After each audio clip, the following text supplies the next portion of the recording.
Y'all better stop playing with me, man. What up, Fight World? It's your boy Ego, and I am back with some more boxing.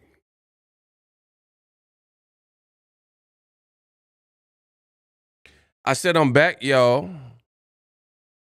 I ain't lying about the coin flip. We gonna get into that. But first, you guys gotta do your part and smash the like button. I'm the best in the business, and it's not even close. I'm like Bret the Hitman Hart, sharpshooter. The best there is, the best there was, and the best there ever will be. Subscribe to the channel. If you're new, just get used to the voice. I'm what counts out here in boxing. You dig? That coin flip, yeah, big rocks. That ain't no lie. But we gonna get into that. Like in the words of Marcus Houston in Immature. I would never lie, 'cause a friend like you. Y'all don't, see, y'all too young for that. Y'all too young for the Immature. Y'all don't, like, some of y'all's immature. Y'all too young for the Marcus Houston, the Immature. Bro, I don't tell no lies. I don't be on here bumping my gums and fibbing. I would never lie, 'cause a friend like you. Terrence Coin Toss Crawford. We go talk, oh my God. Bro, I make boxing look good. He said Batman. Listen, y'all funny, bro. Listen, I make boxing look good. I make boxing look pretty. Yeah, I'm the prettiest. I got to be the baddest. Bro, Terrence Coin Toss Crawford. Y'all gonna get this work, man. I promise you. Y'all gonna get to work. We gonna talk about it. I would never lie, 'cause a friend like. Yeah. Smash the like button. The best doing it. Before I start talking about the Errol Spence thing, because I know that's what you're the Errol Spence, the coin flip. Yeah, I got it. I'm going to get to that. But I didn't get to do a live. I mean, I didn't choose to do a live. I watched the Showtime card, Errol Spence fighter. Hey, stop that cat, man, there. Frank Martin versus Harukin, or what's the dude name? Huygen. Artem Huygen. Whatever his name is. Harut the Funyuns. Bro, I watched the fight. Y'all don't be watching the fight. Y'all just get on here and bump y'all gums. I watched the fight with Artem Harukin and Frank Martin. I watched Frank Martin and Harut the Funyuns, or whatever his name was. It was a good fight. It was a good fight. But a lot of y'all, it's like y'all don't really watch boxing, bro. People saying it was a robbery and all that. Man, shut up. Listen, this is what I need to know, bro, in boxing. Old media and all the toxic fans that constantly gripe, complain, call everything a robbery. They always say, oh, this is why people are going to the UFC and all these types of things. And they always threaten to leave boxing. When are you going to leave? Like, they're like, oh, I'm going to stop watching boxing. I'm sick of these robberies. Leave. That's what we want. We want you to leave because you don't know what you talking about. You see what I'm saying? So I'm just waiting for that. I'm waiting for the fans that are toxic of boxing to pack up their stuff, hit the road, Jack, and don't you come back no more, no more, no more. Bro, leave. That's what we've been waiting for. Me and Kamal Oz can't wait for y'all to leave because there's more room for us in Ego's army. So leave. Bro, that Frank Martin fight wasn't no robbery. Showtime commentary was garbage. What I got to say in Spanish, Showtime's commentary was basura. Bro, it was horrible. They was terrible out there. They was acting like Artem Harukin was doing all this crazy stuff, and a lot of the shots were being slipped, blocked, parried. Frank Martin's defense was pretty tight. So aside from listening to the commentators and just being an echo chamber, I don't really understand what y'all was watching. Like, they was acting like the Artem dude was doing crazy stuff. Like, he never really hurt Frank Martin. Martin hurt him a couple of times. The only real critique is, and he said his post-fight, Frank Martin was saying his timing was a bit off. The only thing is, Frank Martin, for whatever reason, was probably a little bit too economical. Like, he was like, he wasn't getting touched up. He was just not, he wasn't as offensive as people wanted him to be. But the funny thing is this, you have a Mexican fighter who's technical, and Mikey Garcia. If you watch Mikey in the lighter divisions, he was just like that, minus the athleticism and explosion.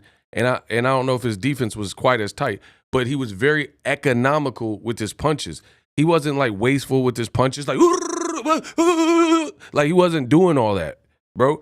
Like, he don't throw 1,000 punches. Go watch old Mikey. Go watch old Mikey Garcia. He wasn't throwing Lomachenko volume of punches and stuff like that. He was just surgical, taking his time, selecting his shots, and that's how he's beating guys. But when a nickel do it, it's always something different. See, and this is how you know the racism and the racists exist in boxing, right? Because when a black fighter uses lateral movement strategically, not even in trouble, they get called all types of names. Cuban fighters as well. They get called runners, cowards, duckers, marathon runners, woont woont wompty, right? Artem was literally running for dear life when he was in distress and when Frank Martin was busting him up. He was busting him up. Nobody called him a runner. Showtime was they were praising him for running and stuff like that. They praised Artem Harukin for taking a knee. I have never heard of that. Like, when in the history of boxing commentary have you seen a fighter getting his butt whooped, and then he succumbed to the pressure to the point where he had to take a knee like Colin Kaepernick, and the commentators gave him props for, they were like, oh, he's a genius. Bro, they were like, he's a genius. Hey, Kamal blocked Tory Simmons. They were giving him props for taking a knee from punishment. I ain't never seen that. I ain't never seen it. Never once have I seen somebody getting beat and facing an onslaught to which they succumbed, and then the commentators were praising them. Like, remember when Floyd got rocked by Shane Mosley? I praised him for that because a lesser fighter wouldn't have done that. A lesser fighter would have got knocked out by Shane Mosley after that sequence. Floyd was actually smart. The dude, Artem, he's drastically slowed down, and he was running towards the end trying to find cover, and he took a knee because the pressure was too much, and he got hurt to the body, his eye was messed up. And Showtime was like, wow, this guy's really smart. Hey, Kamal, block that dude, please. Or one of the shooters. Block Tory Simmons. Russell Simmons' cousin or whoever that is. Block them. Bro, Martin was touching him up, exploding, hitting him with the Texas heat, and then they was praising him for getting whooped. Stop. Like, a lot of y'all boxing fans, y'all too impressionable. That's why I hate this generation. I hate them. I hate most things, like TikTok and stuff. Like, I'm on TikTok, but what I'm saying is I hate that people are so impressionable. That's what I'm gonna say. You know what I mean? I hate the fact that people are so impressionable. You listen to commentators. You don't, like, people in this society can't make up their own minds. Y'all need to get the likes up. I don't know what's good, but we got to do it for the YouTube algorithm. This is going to be a short stream. We're not even going to get to the Errol Spence Crawford part if y'all don't get the likes up. For sure, y'all right. Listen, play with me if you want to. Get the likes up, like salute. That's the only way I can sit in a chair and entertain you without doing other work, is if y'all show that y'all like it in the chat. So anyway, a lot of boxing fans are impressionable. That's why after fights, they got to see what the crowd felt. Like, no one's screaming robbery until you start looking on boxing Twitter and you see everyone calling a robbery. And then boxing fans are sheep. To protect the sheep, you got to catch the wolf. Are you a sheep or you a wolf? Huh? Bro, I'm a wolf. A lot of y'all are sheep. You wait to go, you watch the fight, don't know how to interpret what you've seen, so you go to boxing Twitter or you listen to the Showtime commentators or HBO commentator or whoever, DAZN, whatever they're feeding you, ESPN, and that's how you make up your mind. I don't need nobody to tell me what I seen.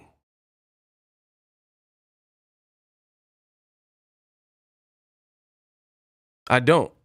I can watch it, interpret it, and be perfectly fine deciphering who won.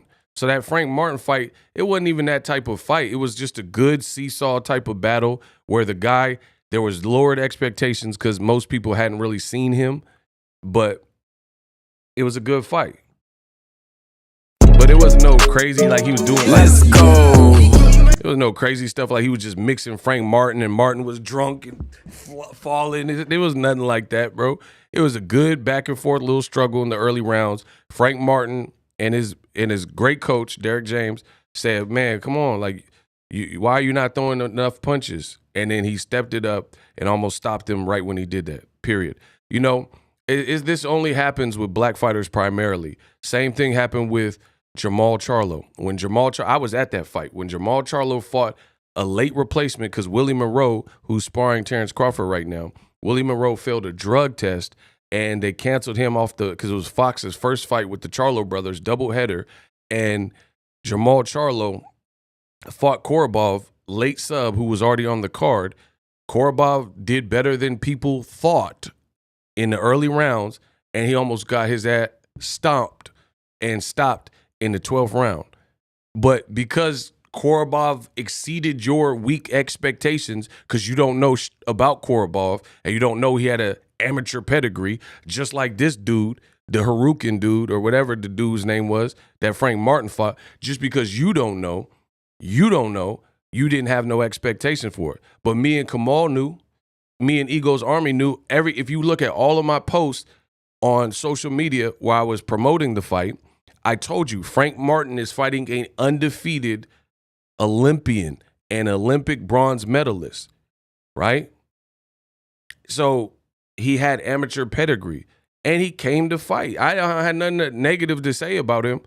You know, he came to fight. Some fights are like that. Some fights are going to be rough and tumble and back and forth. And he was energetic. He was confident. He had experience. And he was, trying to push the pace and make it his issue, and give Frank his issue. But Frank won. It wasn't even that type of fight where it's like, oh, it's a robbery. But again, anytime a black fighter is in a fight with somebody you didn't have no expectations for, and see, bro, I literally am the best in boxing. I'm not even just saying that facetiously. I really am the best. When Ryan Garcia fought Tank Davis, I said if you take away the emotions and the fanfare, Ryan Garcia is not ready for Gervonta, right? I said Hector Luis Garcia, because Tank fought two Garcias this year. Hector Luis Garcia, an Olympian, and Ryan Garcia. I told you Ryan Garcia was not going to be the tougher Garcia. But guess what? Ryan had the bigger profile and the bigger name, so 1 million people bought it. But in all actuality, the fight that was tougher for Tank, and I'm not saying it was like super tough where he was failing, but the tougher fight was Hector Luis Garcia. Garcia was a bit more of a puzzle. Or I can't just say Garcia. Hector was a bit more of a puzzle, which I told you. But you guys don't know about boxing. I'm the best in boxing history. I'm the best in the boxing business, and it's not even close. So 1 million people bought the Ryan Garcia, and they're like, oh, I expected Ryan to do better. You did because you don't know what you talking about. And you went off of Ryan trash talking, Ryan looking bigger, Ryan's Instagram speed, speed videos and stuff. That's why you thought that, because you don't know. That's why when Frank Martin fights a bronze medalist, you sleep on him.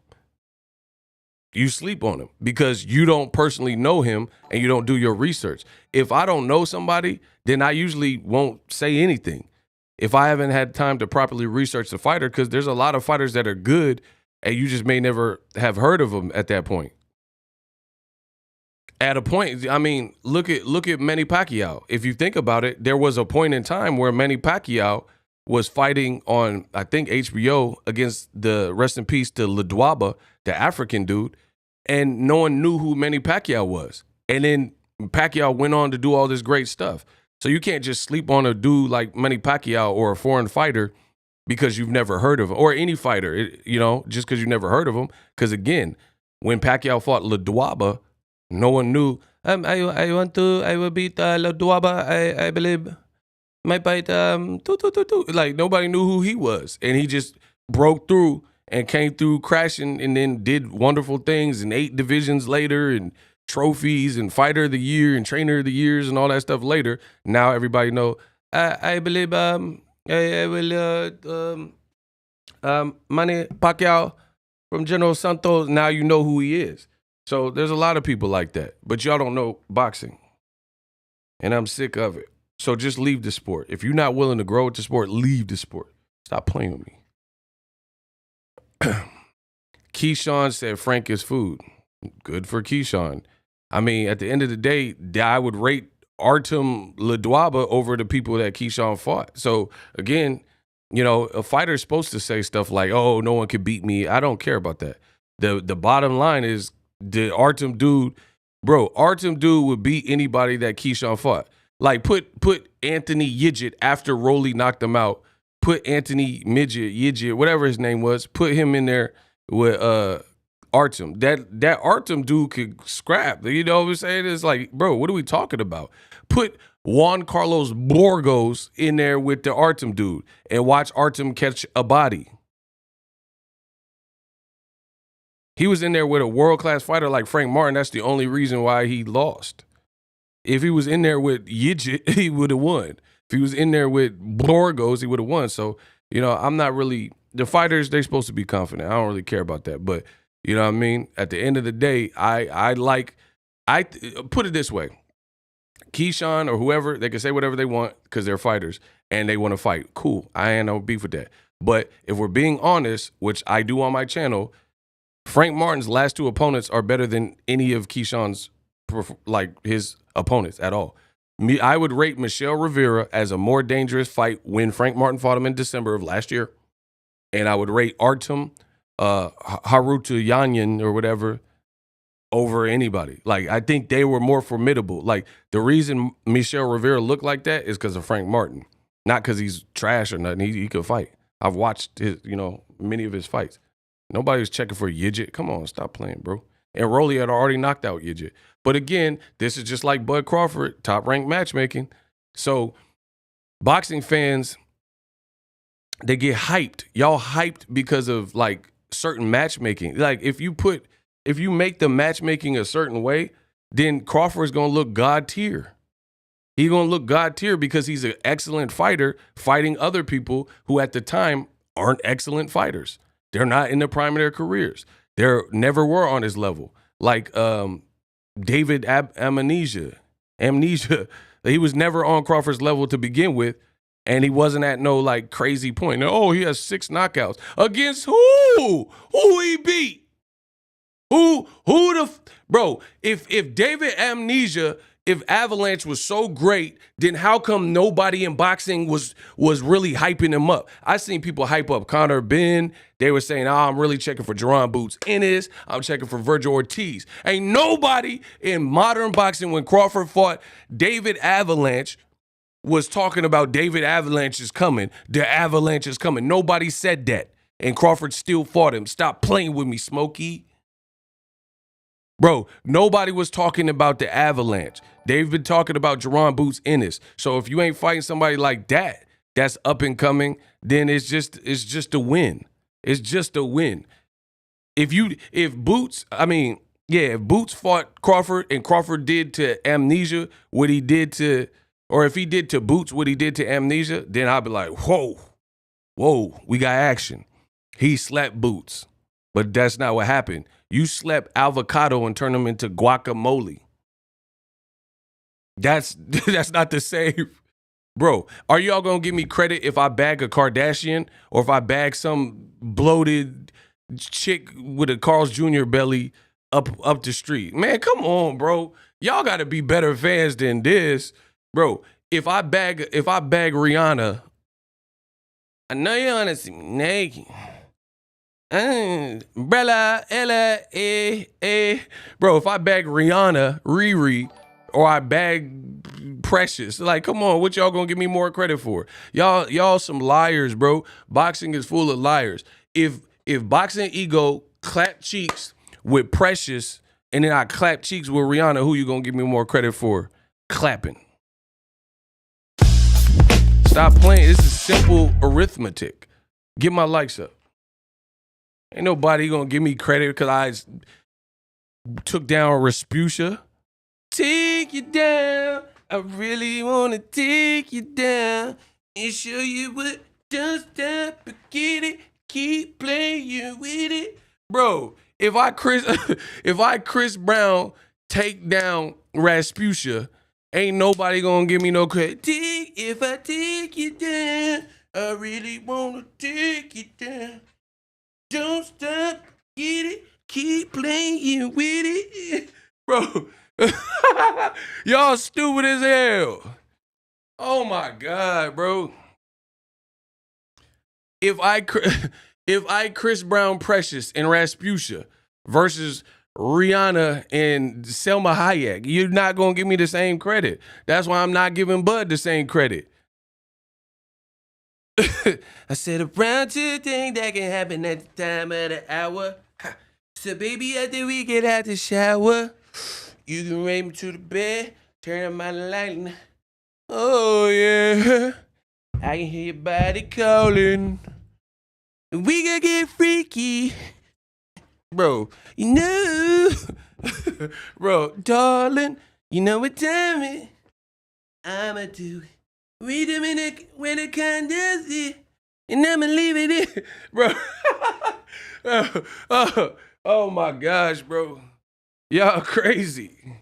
Let me get the Kamal super chat, and I'ma leave it in. All night we can do it. I didn't wanna see you strip. Kamal, he said Keyshawn getting the bro. Kamal, he's sending me, bro. Kamal said Keyshawn got his opponent from the swap meet. You didn't have to do that, bro. Y'all wrong, bro. And then Crawford act like he don't understand why people ain't giving him credit for Rasputia and Precious and like these random wins, bro. Ricky Burns, Ricky. Bro, Drake.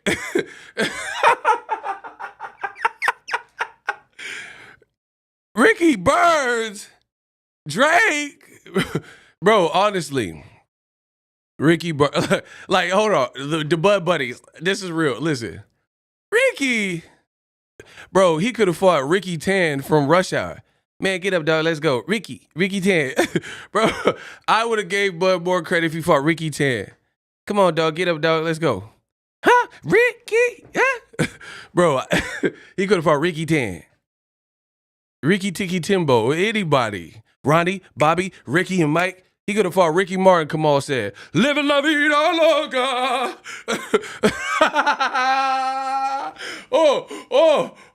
He could have fought Ricky Martin. Living la vida loca. He could have got Rick rolled and fought Rick Astley. Never gonna give you up, never gonna let you down. I never meant to hurt you.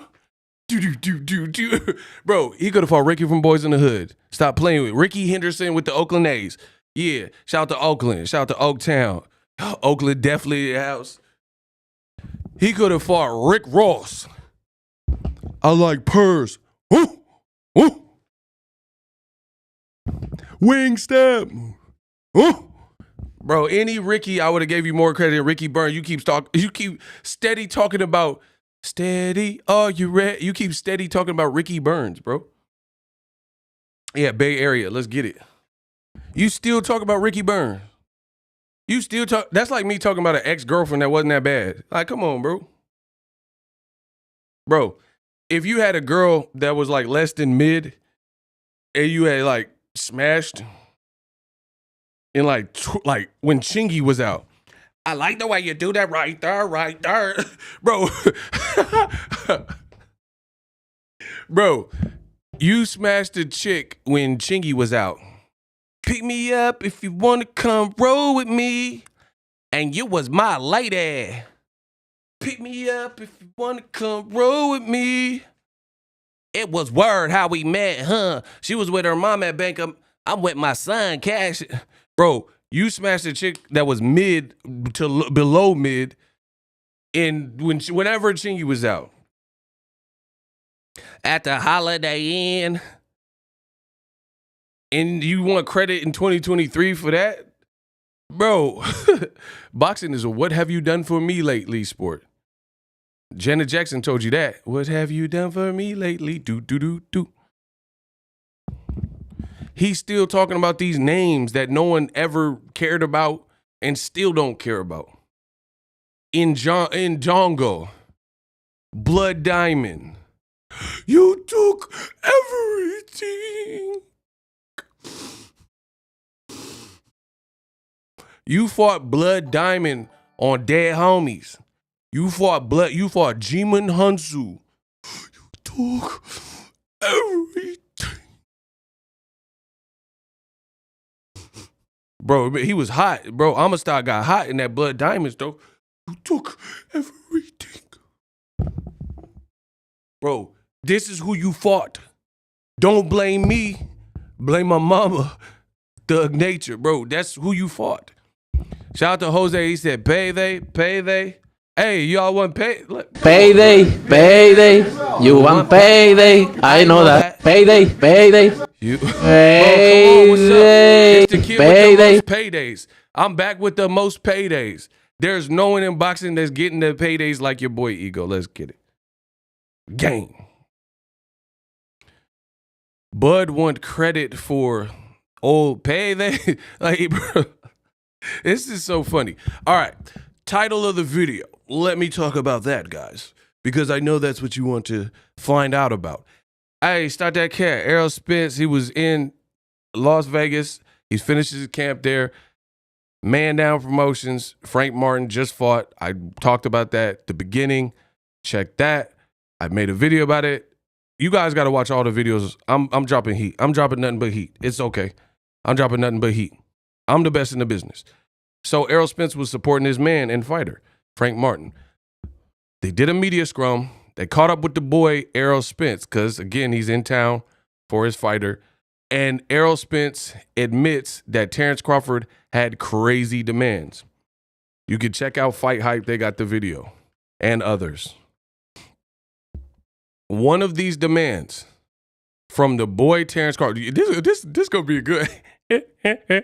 oh, This is going to be a good one. I promise you. This is funny because Crawford is delirious like Eddie Murphy. Bro, delusional, delirious, raw like Eddie Murphy, whatever you want to call it, bro.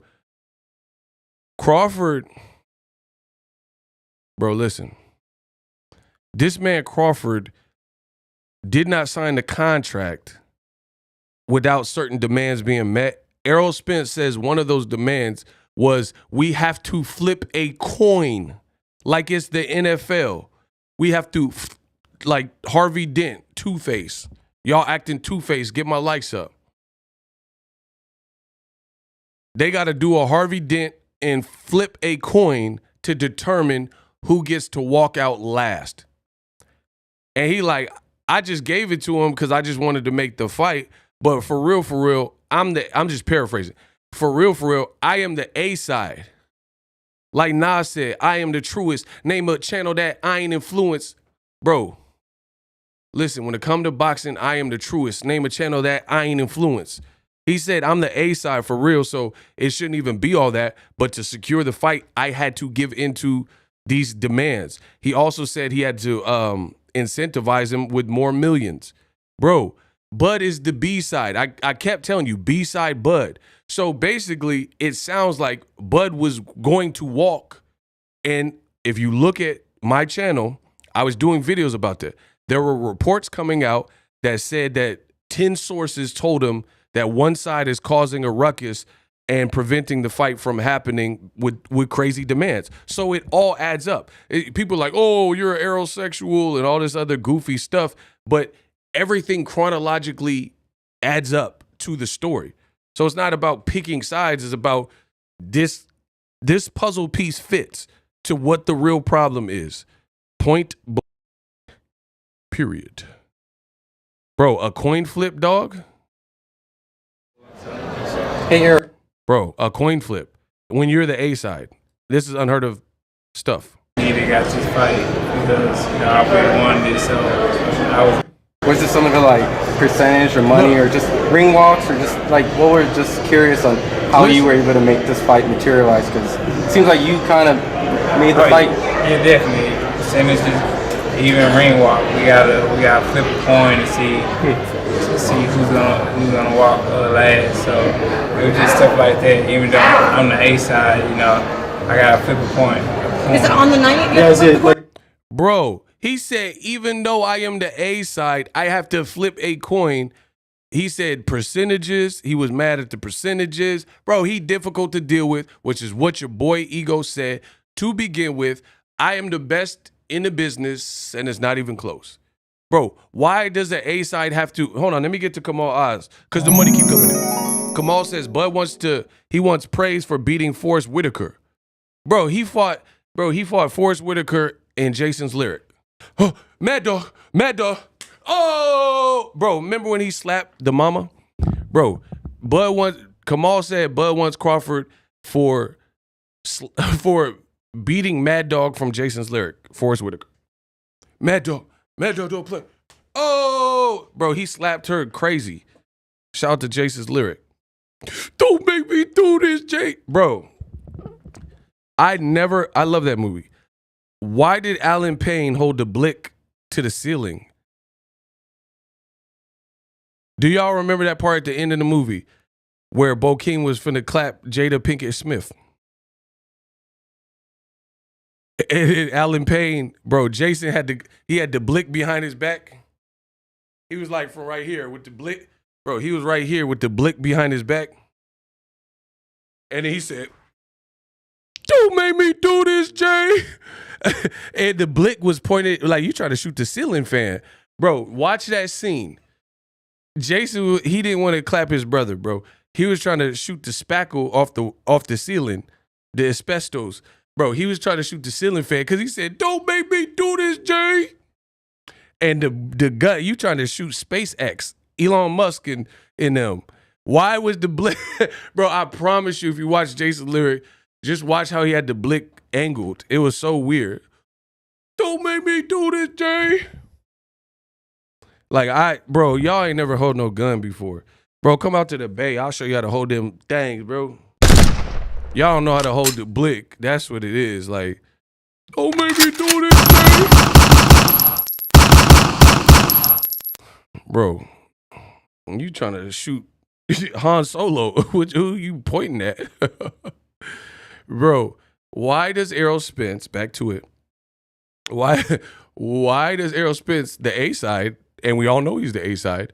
Oh, we got a rat in the chat. Hold on. Kamal alerted me to something. Okay, who is he? Kamal, tell me what the person's name is. Say his name. What's his name? Hold on, where the hot seat? Tell me the name. Snitch, y'all snitch the name. Let me know the name. I'll take the work. I don't even know what he said, but I'll take the work. It's easy. It's going to be easy. Y'all get the likes up. We got a hot seat. Somebody snitch his name. Let's go. What is the dude name for the hot seat? Step up. I'll take it. I don't even know what standpoint, but I'll beat it. It don't matter what his stance is. I'm going to beat it.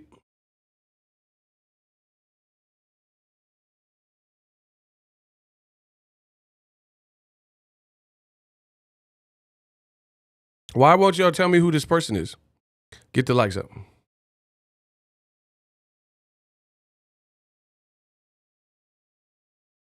All right, I'm moving on. I ain't waiting all day. I don't know if there's a lag or whatever. I ain't waiting for no hot seat. So, anywho, why would Errol Spence, the noted A side, have to flip a coin for B side Bud to determine who walks out last? So that shows you that Errol Spence really and truly wanted to fight. Hold on, King Style? Okay, they said King Styles. Hold on, where he at? All right, King Style, step up. No, he said Bud was throwing temper tantrums. How's it that he agreeing with me? What you Bud? I don't know. Come on, I don't know what you're talking. Bro, he said Bud was throwing temper tantrums. That's sound accurate. He didn't say nothing. I don't know. Come on, you tripping. You wasted all the stream time for that. I just read it. He said Bud was throwing temper tantrums. He didn't say nothing wrong, bro. Anyway, that was a waste of time. Please don't waste the time. It messes up the flow of the stream. All good. Okay, so coin flip, right? Why would he have to do a coin flip when he's the noted A side?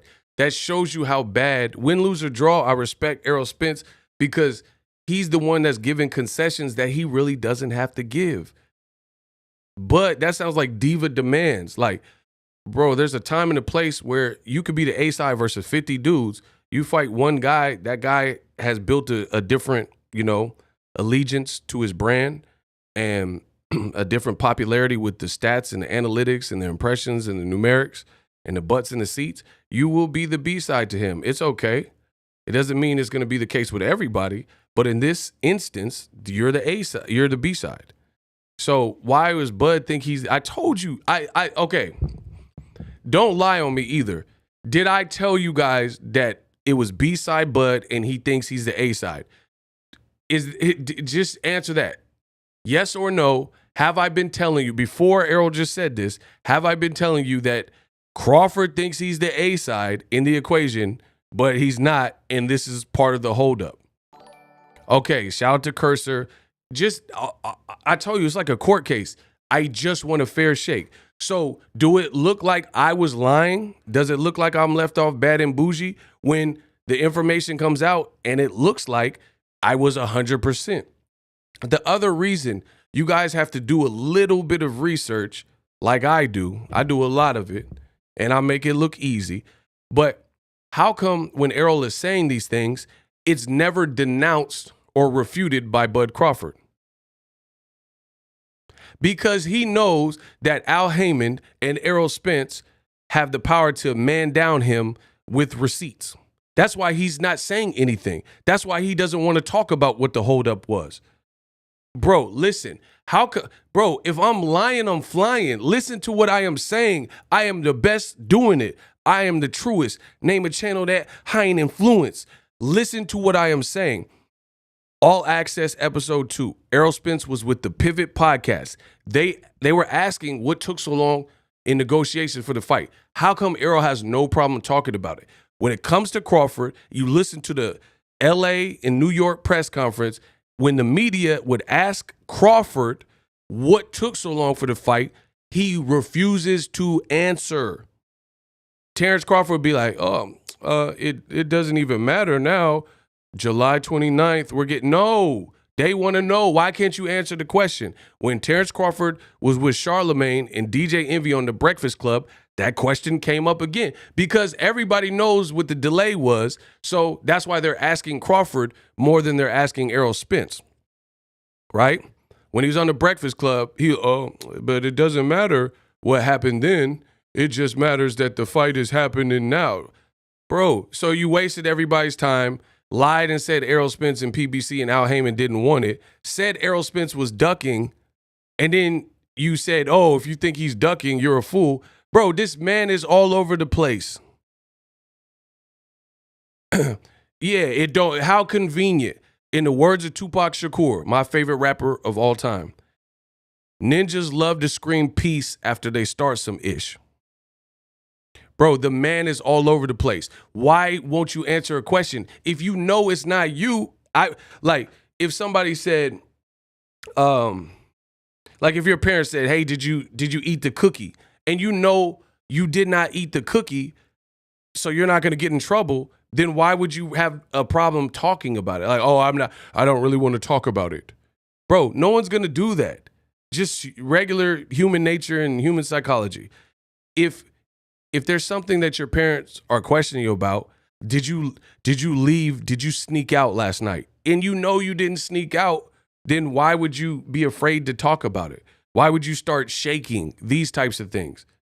You wouldn't, because you knew you were soundly asleep in your bed and you didn't sneak out while you were grounded. But if you were grounded and then you snuck out the window and then your parents, the neighbors snitched you out or something, now you don't want to talk about it. Now you look visibly shook to talk about it. Body language, right? Errol has no problem talking about the holdup because he wasn't the holdup. Crawford, man, it doesn't even matter. We're getting the fight. That's like spoiled brat behavior to me. Spoiled brat behavior. You told people Errol and PBC didn't want it and was ducking you, and they didn't want the fight and all this type of stuff. And then now the fight's on, and now you don't want to discuss any of the past. But life does not work like that. Imagine going to court and they start bringing up crimes you did when you were 18, 19 to paint a picture to the jury. That's on your jacket. You can't just say, oh, who cares? I hit that old lady with a pistol and pistol whipped that old lady. I was 19. Bro, it's still on your jacket. It's still a part of so they're going to use it. You know what I'm saying? They're going to use it. It's part of, you can't just run, you can't outrun your past. Terrence Crawford, he like, everyone's happy that the fight's happening, no doubt. But he don't want to talk about the stalling and what took so long to get here because he knows the real issue. We got 2 cash apps from Tony. For every close Mexican fight is fight of the year. I don't know what that's. Every close black fight is a robbery. That's true. Hey, I got this Amazon package. I gotta go scoop it off it's for the channel too. Listen, I bought new gear for the channel. I'm about to, man, we about to close this year in style. I got some new gear. They just emailed me and said it's on the porch. So give me 1 second. Kamal, shooters, run the channel. Get the likes up. I will be right back. I got to scoop that off the porch.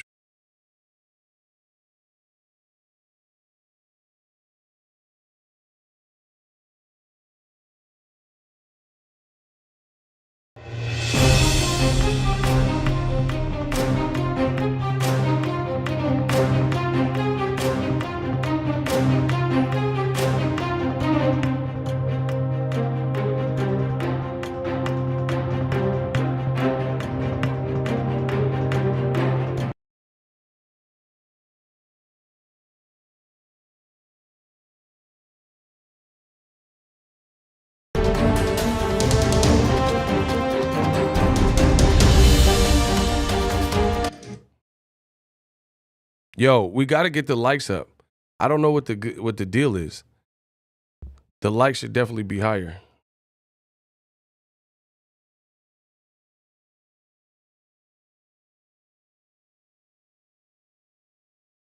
Bud always gets a pass.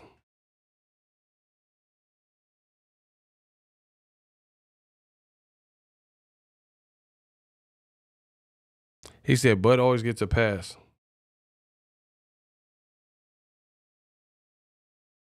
Facts.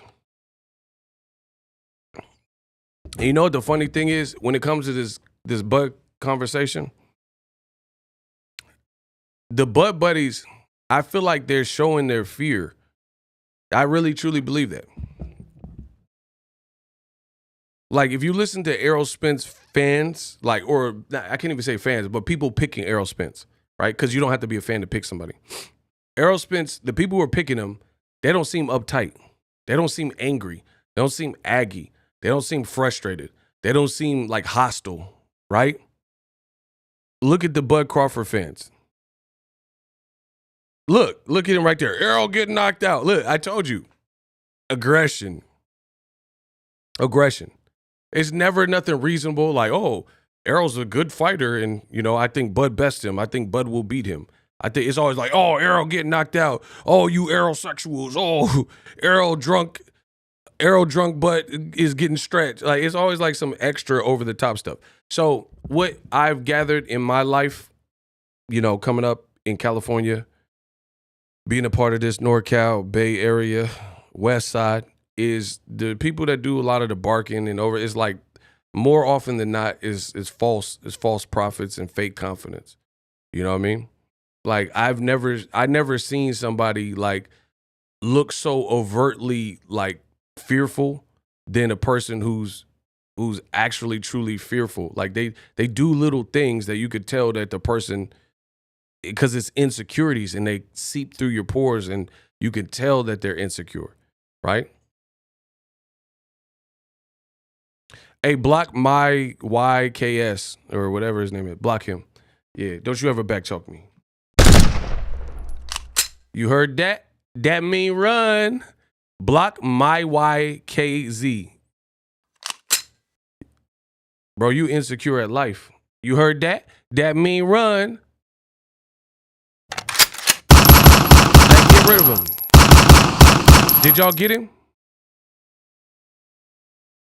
Get him out the chat. You insecure dog. Bro, shout out to Kamal. There we go. Bro, Call of Duty out here. More, like I said, this is pure insecurity. They don't believe what they saying. I swear, I'm not even just saying this. I haven't heard one intelligent Crawford breakdown with stuff he actually does and showed you in recent fights. Not one. Not one of yous. Now, I haven't heard, listen, out of all the breakdowns I've heard, I have not heard one Crawford fan or whatever, someone picking Crawford, intelligently break down. They say stupid, generic stuff that you can get at the Dollar Tree, that you don't even have to be like a little kid that don't watch boxing could say, oh, he's going to whoop his butt, or switch hitter. Like, bro, well, okay, there's been switch hitters throughout history that can do that, and they have losses. So the switch hitting is not enough to save you. Furthermore, Crawford is actually better a southpaw than he is an orthodox fighter. So it's not like in my opinion at least, I'm of the belief that Crawford, let's say he's 100% good or great or whatever as a southpaw, he's not 100% good or great as a right-hander. Because again, let's break this down like one big happy family, right? The term switch hitter comes from baseball. I keep telling you this. If you know, you know. The word switch hitter is a baseball term, meaning you can bat from either side of the plate. You're ambidextrous, right? That's where the term originates. It's been integrated into boxing for guys who can fight righty or they can fight southpaw. The problem with Crawford is he can do it, but he's done it against lesser people. 2, Jaron Boots Ennis is a better switch hitter and makes it look more seamless and explosive and harder to pick up on, in my opinion, than Bud Crawford. I'm not saying Bud's the worst switch hitter, but I think Jaron Boots Ennis is a better switch hitter. Beyond all that, because Jaron Ennis is not fighting here. Bud, listen, if you think of the term, which I just told you originates from baseball, you can bat left-handed, right-handed, whatever side of the mound or the plate or whatever, right? Right?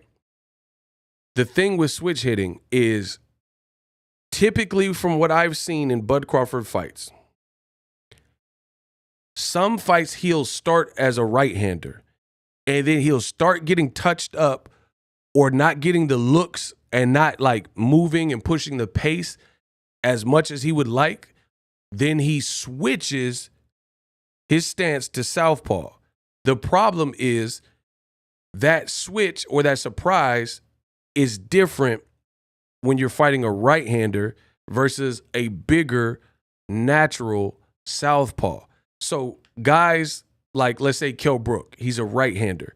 So when you make that, when Kell Brook was beating Crawford the first 2 rounds easily, Crawford came out as a right-hander. When Crawford switched in the 3rd round, a washed Kell Brook was befuddled or confused by it, and then that's where Crawford started picking up and getting better looks. The problem is, and this is one thing that I can't wait to see, is you're not fighting a right-hander. You're fighting another southpaw, natural southpaw. So the way the trajectory, the way the punches line up are different from a fellow left-hander. So the looks you were getting on, let's say, Kell Brook in the third and fourth round when you stopped him is not going to be the same look you get for Errol Spence. And I also am of the belief that I don't think Crawford is good enough as a pure righty. Like if he stayed, bro, if I dare Crawford to do this. If you think I am lying, I dare Crawford to fight 12 rounds as a right-hander versus Errol Spence. If I do not know what I am talking about, then I dare Crawford. Prove me wrong. Prove by Ego don't know nothing. He's not the boxer. Ego don't know nothing about boxing. I double dog dare Crawford to fight Errol Spence, a pressure cooker, as purely a right hand. Don't switch. I promise you that won't happen. I promise you. No matter what the outcome is, I can assure you he's going to try to switch because he's not going to stay in the right-hander. If he stays a right-hander for the whole entire fight, he's getting cooked. Worse, it's going to be bad, bro. So that means he has to find success in the southpaw versus southpaw battle, which is not the same matchup as a southpaw versus orthodox battle. Southpaws historically have issues with right-handers. Right-handers typically have issues with southpaws. Devin Haney versus Lomachenko. Loma came on as a southpaw, being a southpaw, and gave Devin issues late, right? Zab Judah and Floyd. Floyd had issues in the first half of that fight, 5-6 rounds or whatever. So Bud has to have massive success as a southpaw in the southpaw versus southpaw battle because I don't think he's good enough a right-hander to beat Errol. I don't think he's good enough even switching to beat him. That's why I'm picking Errol. But I'm saying if he fights the whole thing as a right-hander, he cooked. He cooked. Because again, please, see, I know I'm the best in the business. Y'all say I don't know boxing, but y'all can't compete with what I'm saying. You can't contend. So sit this one out. Watch Kell Brook fight, and I got a video coming. I'll spoil it. I don't care. Because I rewatched it. And see, now y'all going to get cooked. Watch the Kell Brook fight and tell me that Kell Brook wasn't looking sharp. Even the commentators were like, Brook's jab is getting off on Crawford. Like, all you have to do is listen to the commentary, which was on point that night. Bro, Bud was losing the first 2 rounds and had a mouse under his eye. These are the cold, stone cold, hard facts. Again, he flipped it on a washed Kell Brook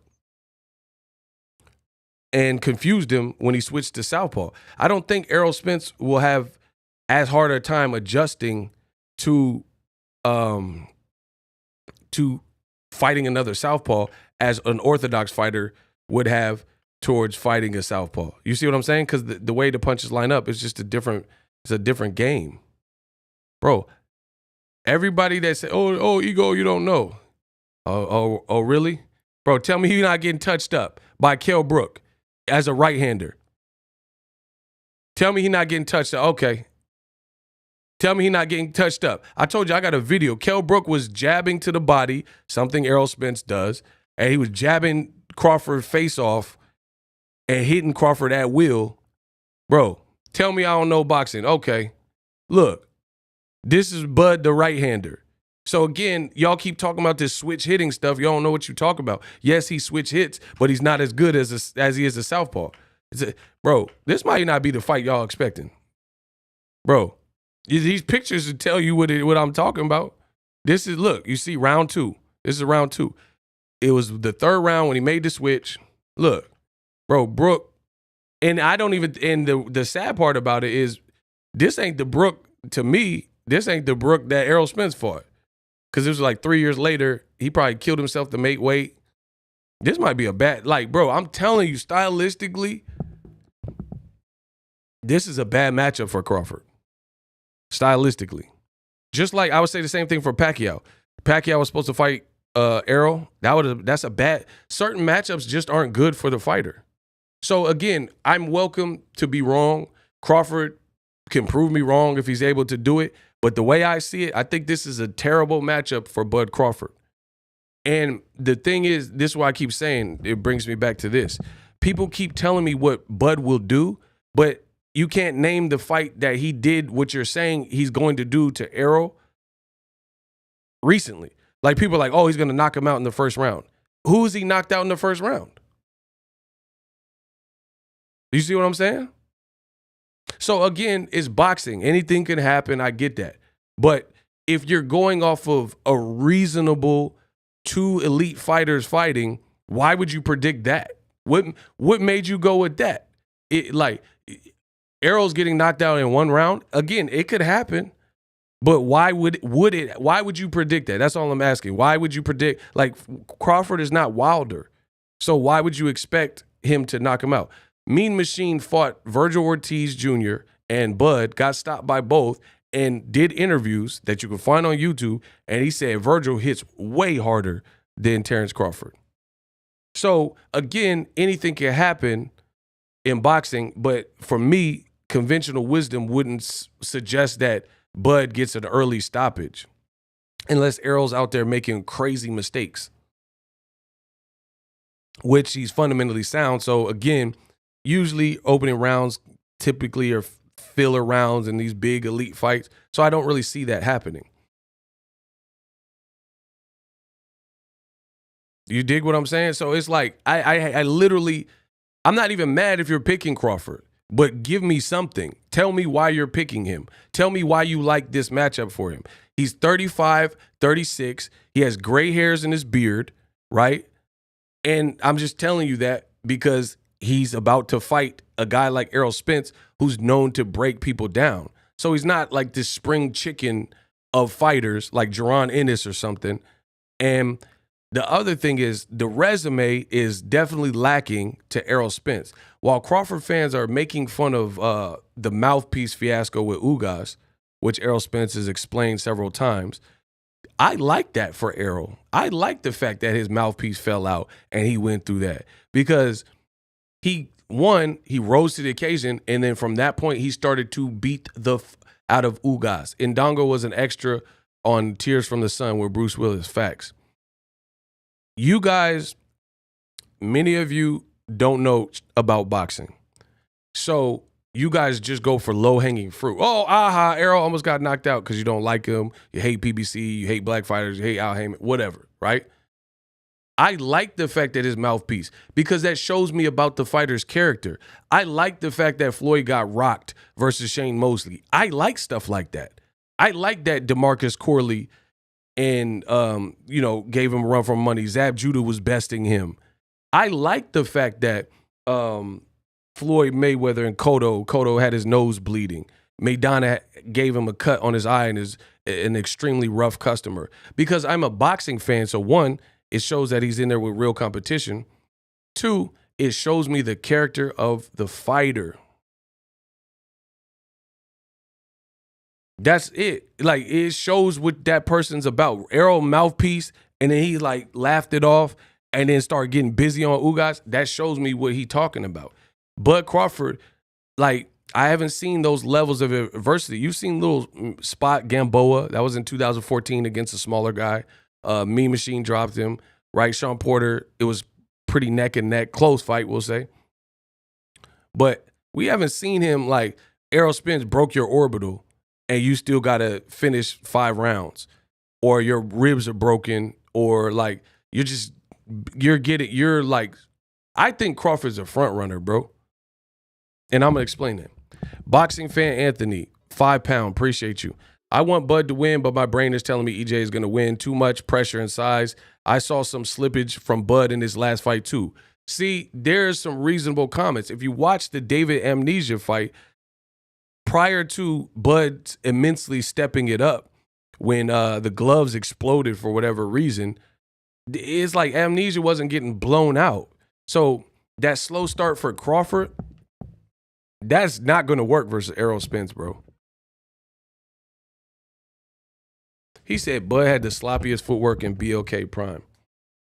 Bro, my thing is this. I think the people who are picking Crawford, unless they can explain otherwise, they are not explaining like they're giving me a game plan for Bud with things that Bud doesn't really do. So again, not saying it's impossible he can win because it's a good fight. I'll respect it as that, right? But what I am saying is Bud got to show me. He got to show me that you can fight the number one person in the division outside of yourself, who's bigger, who's a natural southpaw, who has this upstairs, downstairs style and a crazy jab. Bud is going to have to prove that to me because for me, I have not seen Bud in there and doing all that with this. You know what I mean? And I know the bums, they're going to try to disagree with King Ego and say, oh, but Errol's never fought no one like Crawford. I mean, we don't really even know that for real because Bud's resume is so lacking. We know Crawford has his own style, but we don't really know that Crawford is leaps and bounds above Ugas. Leaps and bounds above 2019 Sean Porter. Leaps and bounds above 2017 Kell Brook. Leaps and bounds above Danny Garcia. Y'all can say whatever you want, but we don't know that. Danny, just so you know, beat Crawford in the amateurs, and I believe Crawford beat him in the amateurs. Ugas beat Bud in the amateurs as well. And the thing is, the PBC dudes at the welterweight class all have better resumes. So if Bud was in the factory, if he was in the welterweight factory that PBC has had for the last 8 years, he might have lost to somebody else. We just don't know because he stayed with Top Rank where the competition was limited in that category. The only person Top Rank had that would have been a sizable matchup for him is Manny Pacquiao, and he didn't get the fight. He said his team said they were going to get it, but they lied and it never happened. So you guys can be convinced with whatever you want. Bud gonna have to show me. And if he does, I'll give him credit. But I'm picking Errol. Bro, that's what I'm saying. People keep saying, oh, but Crawford, we have never, if Bud Crawford, you can say what you think, but you can't say affirmatively and without a shadow of a doubt that Bud would have been successful against Keith Thurman, Ugas, Danny Garcia, Errol Spence, Jerron, in all them people that PBC has had over the last several years at different points. Like Keith Thurman, when he beat Danny Garcia. If Bud would have fought him right then, Bud was probably fighting like Benavidez or something. Benavidez went 12 rounds with you, bruh. So Keith Thurman minus the bunch of layoffs and stuff like that, that version of Keith before he lost to Pacquiao, even now, we don't know, bro. We don't even know if Bud's chin could take Keith Thurman's shots because Keith Thurman had Mario Barrios' face, another guy who moved up from just 140. And I'm not saying Barrios is Bud, but we know Keith Thurman mangled his face, so he's definitely thumping. You better not duck me, Thun. He definitely got some thump. So we don't know if Bud can. Bro, if Mean Machine can drop Bud, you mean to tell me Keith Thurman can't hurt Bud? Like, honestly, Keith Thurman is an athletic boxer puncher with jump in and out footwork for you. I'm not saying it's easy. It's a good fight. But either way, we don't know. So this is, as far as I'm concerned, Bud's going to have to prove it because I don't care about sparring stories and how good he looked in sparring versus. They said Canelo was destroying sparring partners when he fought Floyd. There was like rumors coming out. Oh, he was breaking jaws and noses. But guess what? He fought Floyd and got cooked. He got cooked. So, as far as sparring story, like that only goes so far. Bud is so really Bud passes the eye test. That's it. He's eye test Crawford.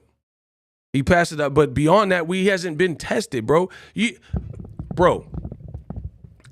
You should cancel all boxing contact if you think Bud Crawford has a better resume than Floyd. Kamal Oz said old school pirate, peg leg Benavidez went 12 with Bud.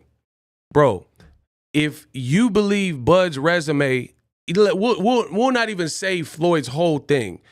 If you think Bud Crawford resume at welterweight is better than Floyd Mayweather's welterweight resume, you're crazy. You're crazy. And then when you look at the totality of his resume, you're really insane.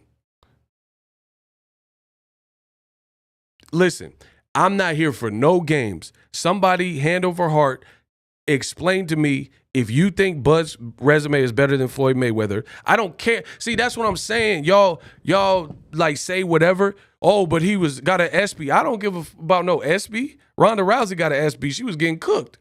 She probably got an SB. What y'all talking about, bro? I don't care about no SB. I don't care about no SB. Bro, Terrence Crawford got an SB. You're an ESPN fighter. ESPN fighters, they got all ESPN fighters damn near and DAZN fighters on the whole pound for pound list. Why I care about an SB? You was with ESPN at the time when you won it. Just like the pound for pound list. They don't be putting PBC fight. They don't put Tank and Jermell on the ESPN pound for. Why I care about an SB? What that mean? Bud like it. Man, but I should be A-side because I was in Creed 3. Bro, I seen the movie. You were in Creed 3 for like 3 seconds. You know how they call it Creed 3? You were in there for 3 seconds. And the funny thing is, when you was in it, it said Showtime Boxing. It didn't say Top Rank ESPN. They had him doing a training montage. It said Showtime Boxing. I watched it. It didn't say BOK Prime, Black Planet, whatever you was doing. It didn't say Top Rank ESPN. You was in Creed for 2 seconds. It said Showtime. So I told you should have went to Showtime. Y'all said I was hating and all that stuff. You had to go to Showtime in the movie. Oh my gosh, I'm the best that's ever lived. Bro, imagine that. Crawford, he's the bright businessman and savant or whatever y'all saying. You had to go to Showtime in the movie, bro. Not even just in real life, in a movie. Bro, what did Joe Budden say to Saigon? You couldn't even get a deal on Entourage. Bro, you had to go to Showtime and see Al in the movie. What y'all talking about, bro? Bud had to go watch Creed 3, Michael B. Jordan, and they gave him the blackest name of any character. His name was like Rufus Jenkins or something. Bro, stop playing. Man, y'all better stop playing with me, bro. You had to go see Al in the movie. They had you on. You had to see Steven Espinosa in the movie, bro. Michael B. Jordan made you see Al in the movie. And you was like, oh, I'm going to do things my way. BLK Prime, the new wave. They didn't have BLK Prime in Creed 3. I seen it. You trained B. Jordan. That was the weakest Creed anyway. Dead homies. Bro, Creed 3 is the worst Creed on Dead Homies. Bro, they gave him the blackest name, Leroy Jenkins, a.k.a. Rufus. Rufus with the one tooth. Like, bro, they didn't even like try to give you like just a standard issue American name. They gave you the blackest Omaha name ever. Laterio D'Artagnan. Like, bro, who? Bro, man, who the hell Laterio? Man, they had, bro, I don't even remember his name, bro. It was like Rodney Laterio Jenkins. It's like, bro, you had to be on Showtime in the movie. Stop playing. Get my likes up, bro. I'm the best doing that. I'll make this look good. I'll make this look pretty. It said Florida Evans. Bro, he tried to do all this stuff to not be over with PBC. You was with PBC in the movie. In a damn movie. And in real life. You want a coin flip. I'm going to just do it my way. I'm stubborn. All right, do it your way and get nowhere with it. And then now when the people don't like your resume, then now you understand. Now you understand, bro. Your resume is like, bro, I'm not even being funny. Does Teofimo have a better resume at 140 and 35 than Bud Crawford? Listen, this is no cap, no kizzy. I'm a fair person. I don't agree with everything Teofimo be talking about either, but I'm a fair person. Teofimo got a better resume at 35 and 40 than Bud. And he wasn't even really undisputed for real, but it's still better. Bro, I issue not. Teofimo got a better resume, and here's the kicker. He like 28. I don't know his age, but I know he under 30. Bud 36 in the karate class or whatever. He 36 in Taibo, and this is his resume right now. Teofimo, at the time where he had massed him, he 25, 28 maybe. I don't know his exact age, but you guys get it. Bro, Josh Taylor after beating Jose Ramirez, Regis Prograis, and like dropping and almost stopping Jose Ramirez for undisputed. Tough fight with Catterall. I thought he lost, but they gave him the win. He fought like Victor Postal too. You know what I'm saying? Like Josh Taylor for Tio is a better win than Indongo, bro. Oh my gosh, bro. Like who's more okay? Here's the thing. See, now y'all the Bud Buddy's getting cooked. See, stop saying that Errol fans don't know boxing and people picking Errol don't, because you getting cooked with boxing. You getting cooked with boxing. I'm hitting you with nothing. This is nothing personal. These are no personals. It's all pure boxing fact. When Teofimo Lopez fought against Josh Taylor, if you're a boxing fan, block YG. No, hold on. YG Knight. What did I say? That was a lie. Don't touch him, shooters. YG Knight, name one thing I said about Bud that you said is hate and not facts. You was just talking about a movie. That's not hate, you dumb son of a bitch. He was in Creed 3. That's not, how's that hate that he was in the movie and I pointed it out? You got 30 seconds. Oh, I'm about to make this look good. 30 seconds. How is it hate because I said he was in Creed 3 and he was in Creed 3? Oh, man, we about to rock a vibe, baby. How is it hate that I said Bud Crawford was in Creed 3 when he was actually in Creed 3? Good luck, but the bad guys probably know where you at. Good luck. I told you, this is the way you talking about his role. How is it hate? What did I hate? You're still not using specific. Get him out of here, bro. You heard that? That me run, ass around. I want into one you want to stun on, Paul. Get him out of here. Bro, this is the energy you get from the Bud Buddies. It's always, oh man, you're hating. And then I ask you what I said that was hating, and then you can't say, oh, you said he was in Creed 3. He was, you dumb son of a... What do you mean? I said he was in Creed 3. They did have a Showtime logo. Like, nothing I said was actually a lie. Drop the link. Bro, we about to drop you. Get him out of here. Hey, get him out of here. Bro. Why do these dudes get cooked and say drop a link? Bro, you're out of here. There's no drop a link too. What am I? If you can't even pass the first phase, what am I dropping a link for you? You have to understand, I am a businessman. You know that because you find me at my places of business. I'm not wasting my time with a bum. You silly bum. Heavens to Betsy. Why would I waste my time with a bum? Bro, you foolish peasants. Why? Bro, I am a king. I am the truest. Name a channel that I ain't influenced. I am a king. Why would I waste too much time with a foolish peasant? You are a foolish peasant who can't even get past round 1. Why would I send you a link? A link to what? Send you a link to my live stream so you could waste everybody's time? I think not, you foolish peasant.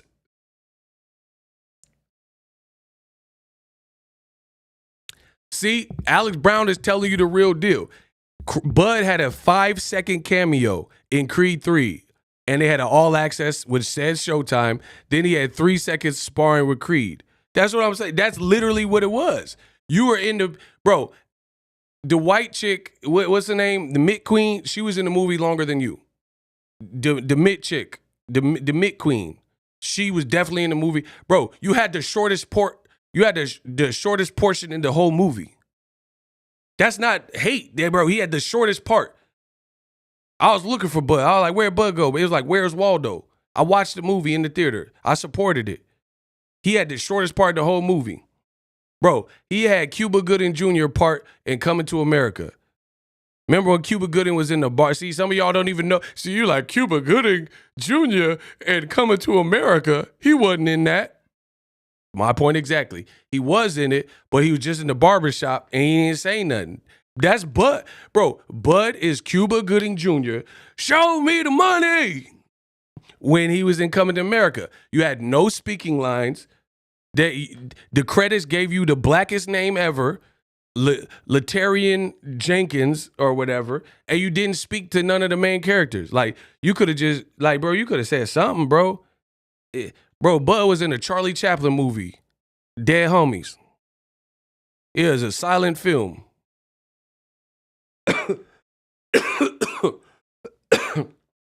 He might have grunted or something. He might have had a grunt in there. I don't know.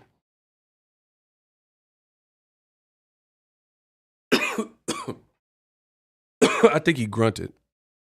You know, he had a little DMX grunt or something. Bud think he the A-side because of Creed 3.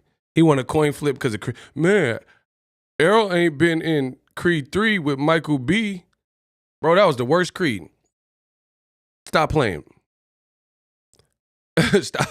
Stop playing. That was the worst Creed. The first one's the best. That was the worst. I'm not even being funny. Like, I'm not saying it because Bud was in it. It was just the worst. Bro, that Dragon Ball Z at the end, no. Horrible.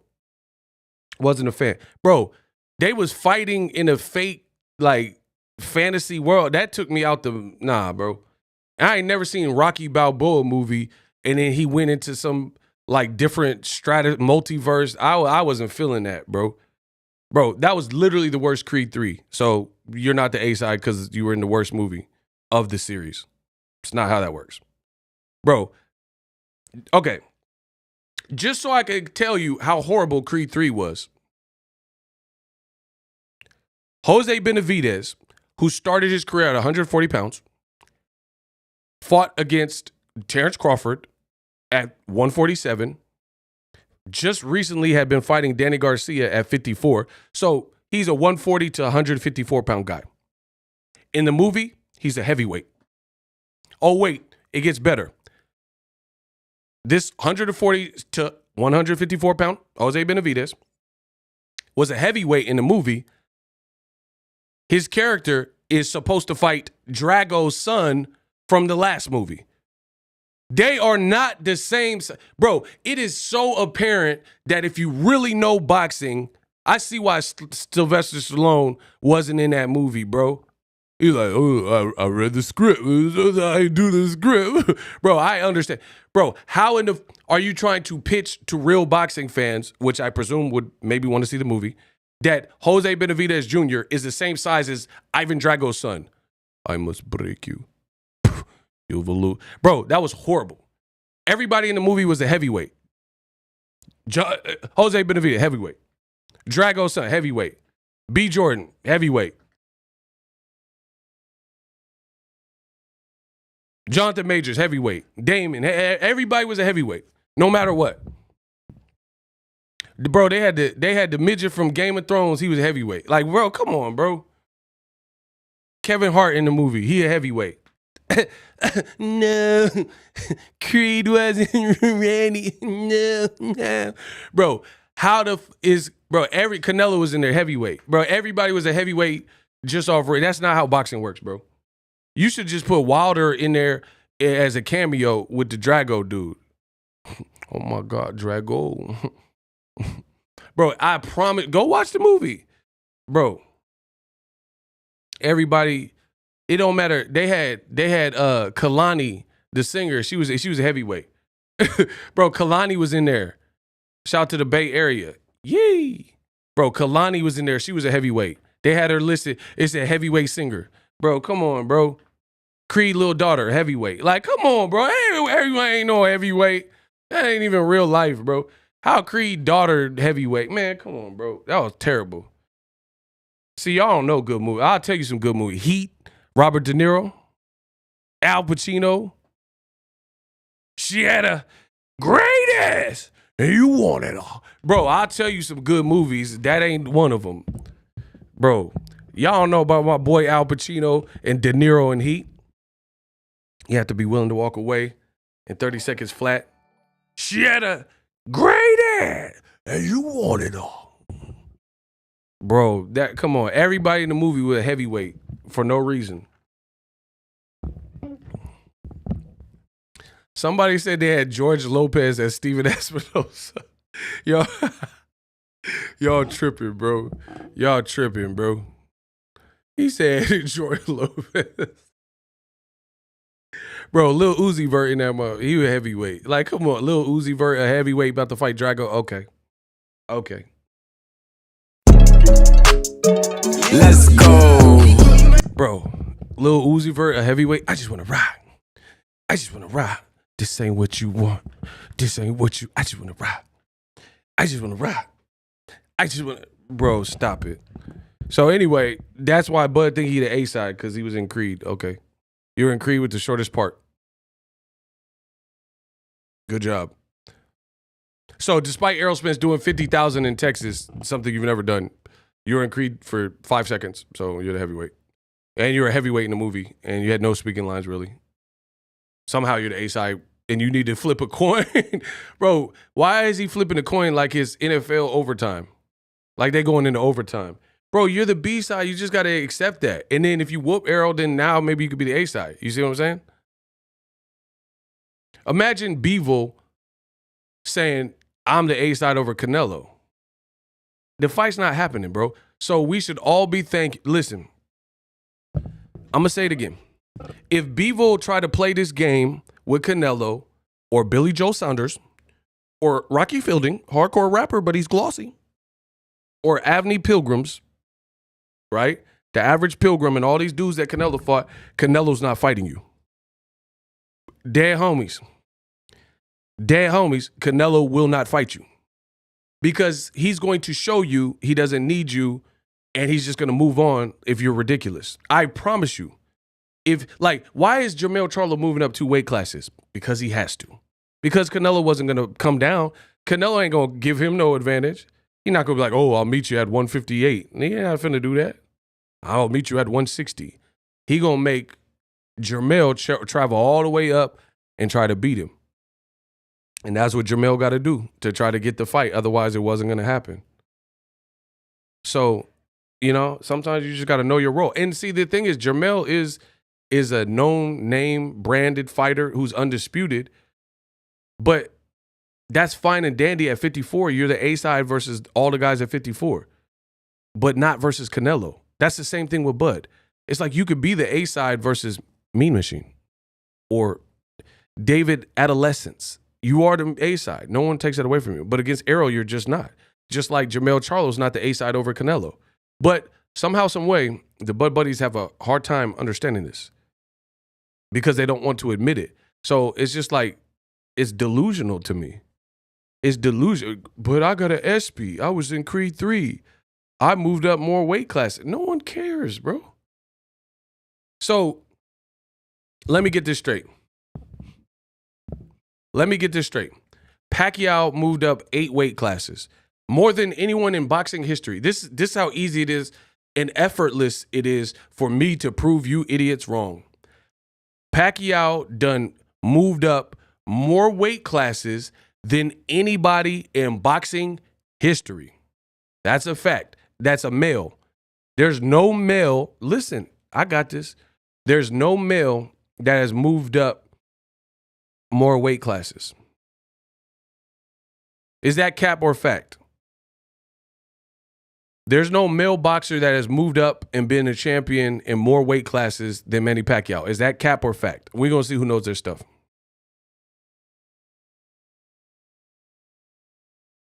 Is that cap or fact? That's all we should be doing.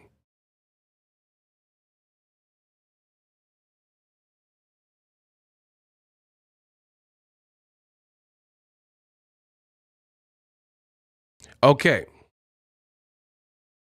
So let me get back to cooking. We need to be at 500 likes. Listen, we're on a time crunch. The likes need to get to 500 pronto. Likes or loot, or I'm terminating the stream. Listen, I got to put my foot down because y'all not finna abuse my time. If y'all want to cook up, then let it be known then.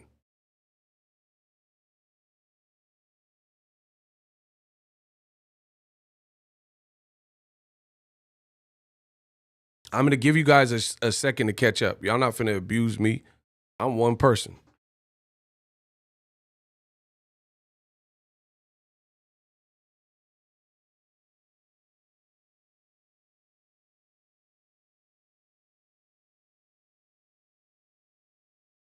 There we go. See, I told y'all was holding out.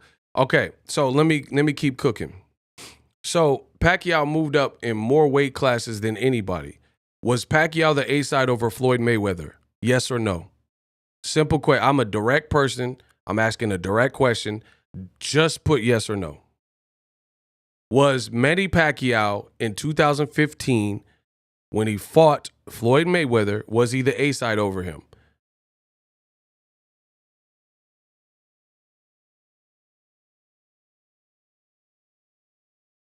Okay, block Peter Tony. You're the only person that answered wrong. We got to make an example out of you.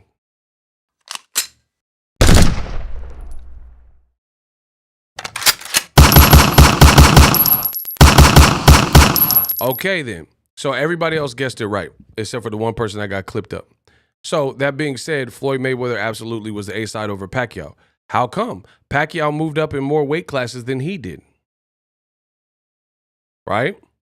Pacquiao moved up 8 and Floyd did like 5. So how is Floyd the A-side? Because that's not what the A-side is about. So it doesn't matter that Crawford moved up 3 weight classes. This is the dumbest logic. This is the logic of the Bud Buddies. And it's dumb because that's never how the A-side was generated. Here's another example. Amanda Serrano moved up 7 weight classes. Now, I don't know offhand exactly how many Katie Taylor has moved up, but I know it's not 7. So how come Amanda Serrano in New York wasn't the A-side of the promotion versus Katie Taylor? Same example with a different person. Because I am truly great at what I do. Not one of you can stump me, and I'm giving you examples. Stop hating on Crawford, please. Block him. Until you bums tell me what I'm saying that is false, you will be removed from the chat. Don't say that as the comment. Say what I said that was false, and then I might listen to you. Amanda Serrano moved up 7 classes and was considered the B-side to Katie Taylor. Eddie Hearn and Katie Taylor have the promotional relationship. If y'all shooters don't block the Jay Warfield dude,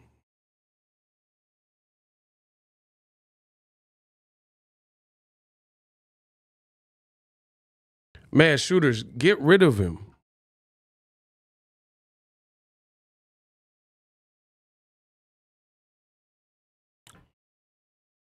Everybody type block J, block J, block J until he's out of here, until the shooters listen and block him.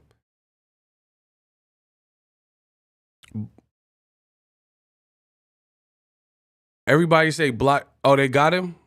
Okay.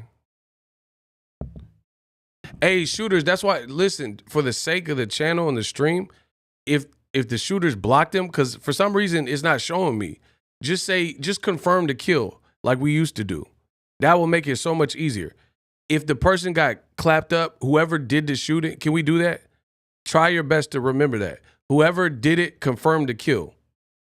We doing it like Call of Duty. Just whoever blocks them, confirm that you block them so we could just move on and I don't have to stop to worry if they're still in here lingering. Because I really don't want them in the chat saying stupid stuff like that. So anyway, Amanda Serrano moved up 7 classes. Katie Taylor definitely hasn't moved up 7 weight classes, and she was still the B-side. Because again, that's not how you arrive at the A-side. Just like Terrence Crawford. SB moving up 3 weight classes to Errol's 1. You're fighting at welterweight. You've done less work at welterweight. It's that simple. Blocks. There's another one? Dang. They up in here.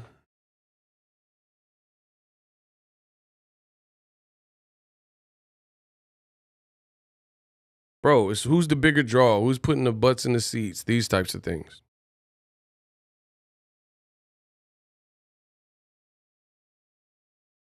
Somebody said Bomac nephews. Bro.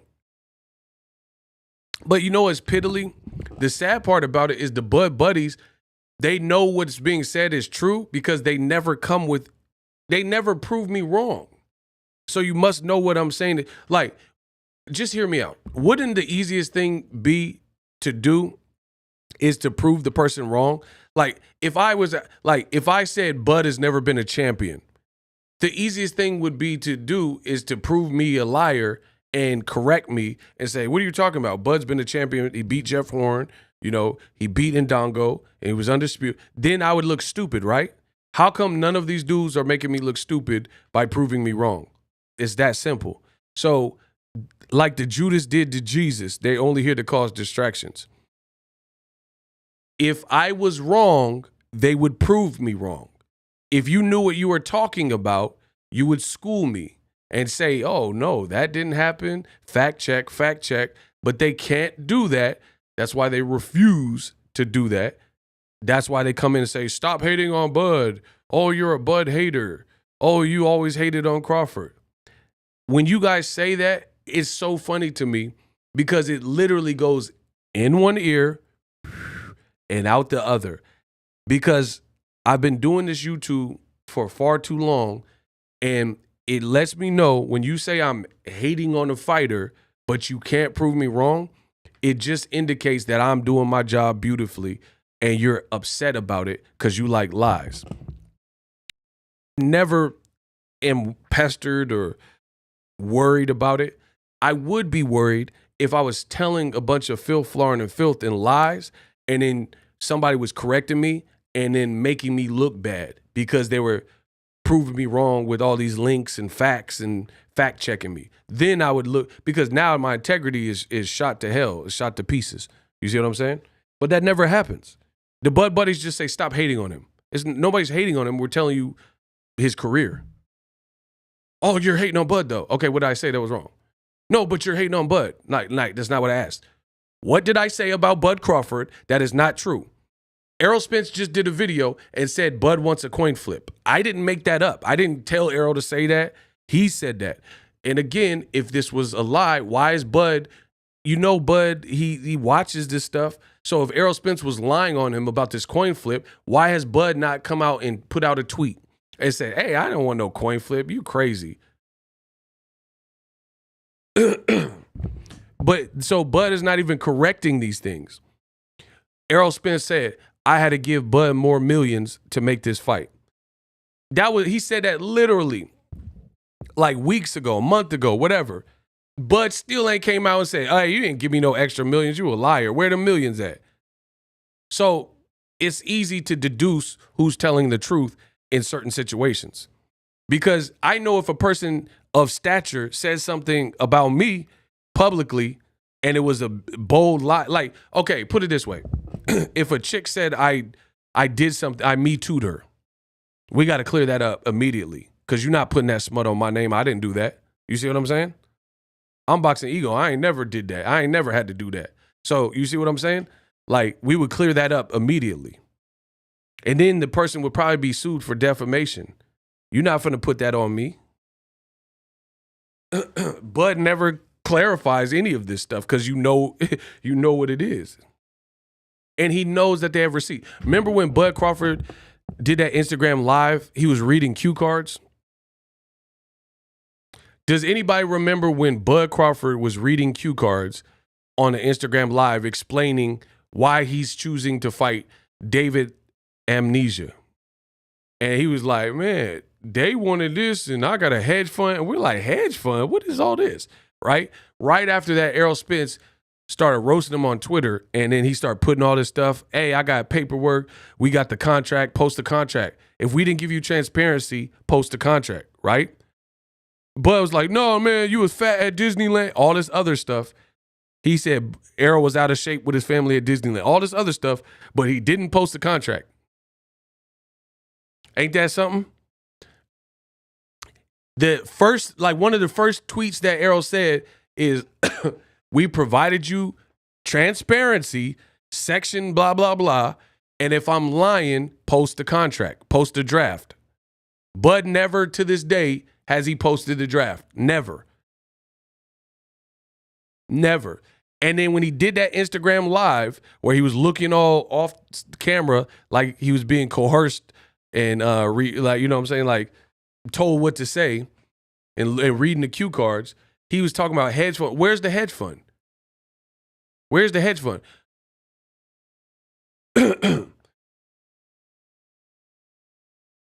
I mean, it's very easy. It's very easy to determine like what the real problem is, bro. How come? Okay, put it this way. How come if Bud Crawford? How come all his issues dried up in the second? Because Errol Spence just gave him what he wanted in many of those scenarios. So Bud had no real nothing else he could say. So he was kind of like backed into the fight. That's what it looks like.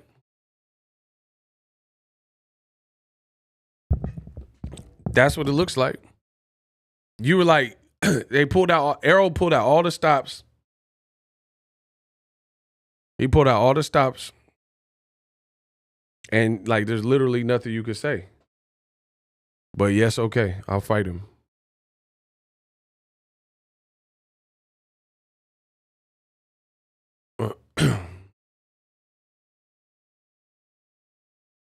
That's why do you think Bud is always like defensive?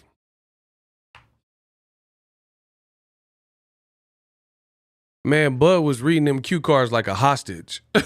Bro, I promise you that Bud was reading in that chair with that blue hoodie like he was a hostage. He was like, yeah, I need the 50 million, 20 millions in 20s, 10 million in 10. Bro, dead homies. Bud was sounding like he was a hot. He kept looking to the side to see what the killer, see what the terrorist was talking about. They said if you don't get the money, then they're gonna cut my fingers off. Bro, he was in there sounding like a hostage, like somebody. They had like they had an arsenal like on him. Like, you better tell them what we talked about. Boxing fan Anthony, 10 pound. Bud is extremely twitchy, so I can see him catching Errol and stopping him, possibly. Especially if EJ's timing is off due to the layoff. Other than that, I see Errol breaking him down and stopping him late. But even with the twitchy stuff, I mean, that's like, I guess that's Bud's best option, is if he could just catch him and debilitate him. Bro, Bud looked like he was on the first 48, dead homies. He looked like he was on the first 48. They'd be like, we know you didn't mean to shoot him. We know you didn't want to be there. Who shot K? You know what I mean? I don't know, man. I don't know. Bro, Bud was on the first 48 in that IG Live, dead homies. He was on the first 48. We know you didn't want to be there. You didn't want to be in the car during the drive-by. Who shot K? Like, was it Gary? Tell me it was Gary. Like, oh no, man. Oh no. Bro, Bud was like, oh no, man. Bro, remember, Bud sounded like Steel and Juice when they was interrogated after Raheem got popped. We didn't say that you killed him. He's like, man, I don't know, man, I don't know. They be like, was you with Raheem that night of the shooting? He was like, yeah, but we didn't kill him, though. But, bro, Pac was smooth. He had the cigarette. Pac was like, yeah, I was with Raheem. But then I ran into a girlfriend.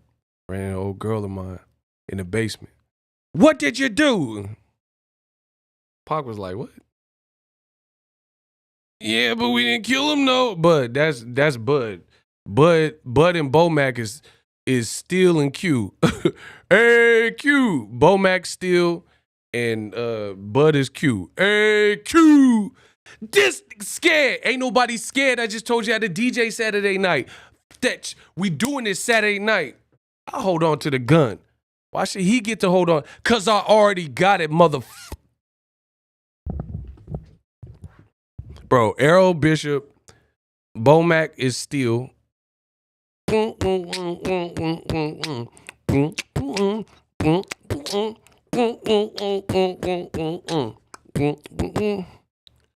Big Dong.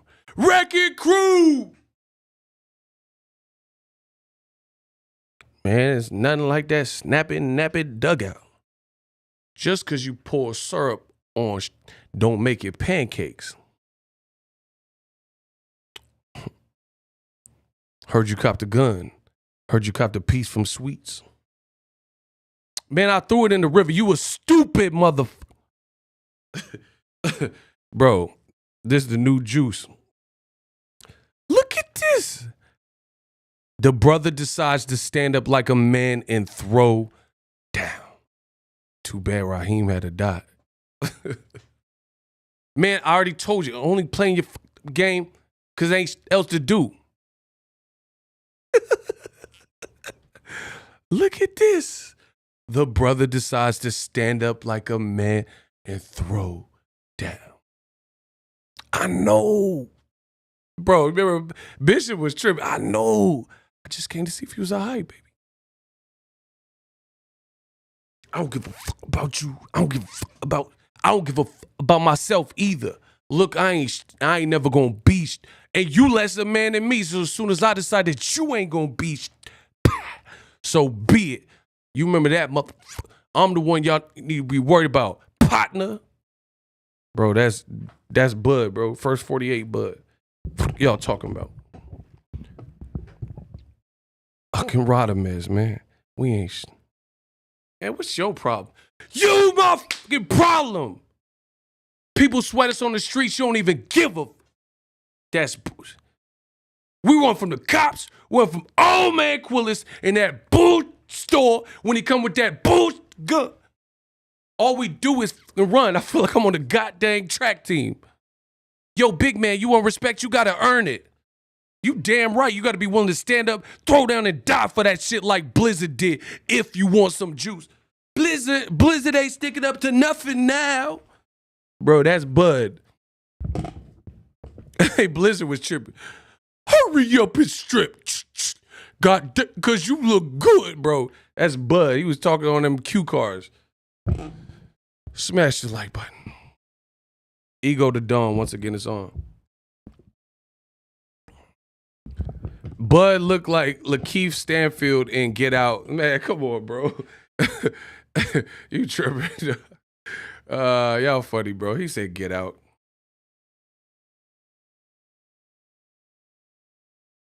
Bro, Bud don't, that's why Bud he don't want to talk about all this other old stuff. He like, just get over it. But like, bro, this is, you said Errol was ducking. Now you say we dumb if people are dumb to think that Errol is ducking. Come on, you all over the place, bro. Dr. Jekyll and Mr. Hyde, passive aggressive. And again, it still ain't no buddies saying anything I'm saying is wrong. So I must be right. I'm just excited we got the fight. I'm excited. I'm busting y'all over the head with these facts. That's what I'm excited for. The fight gonna come. I ain't worried about that. I'm excited that I'm destroying y'all. All the haters. All the naysayers. That's what I'm excited for. Bro, everything I'm saying is true. Like, Bud said he had a hedge fund. Where did that even come from? Where is it? Where's the hedge fund? Where is that? Where's that? Man, this nigga weed, bro. This nigga weed. Where's the hedge fund? Where is that? MC Hammer Daddy. Where's the hedge fund? You said you had a hedge fund for you and Errol. Bro, that's what I'm saying. Like, Crawford, he thinks he outsmarted everybody. Bro, listen, he better win this fight. If Crawford don't, it's gonna be ugly because and see, that's, to me, that looks like a little bit of fear right there. Here's why. If all the Crawford keep talking about resume, Errol ain't doing that. Errol ain't like defending his resume. He know he fought people who was good at the time in which he fought them. Bud keep doing that. But to me, it seems like he's doing that because he knows if he loses this fight, right?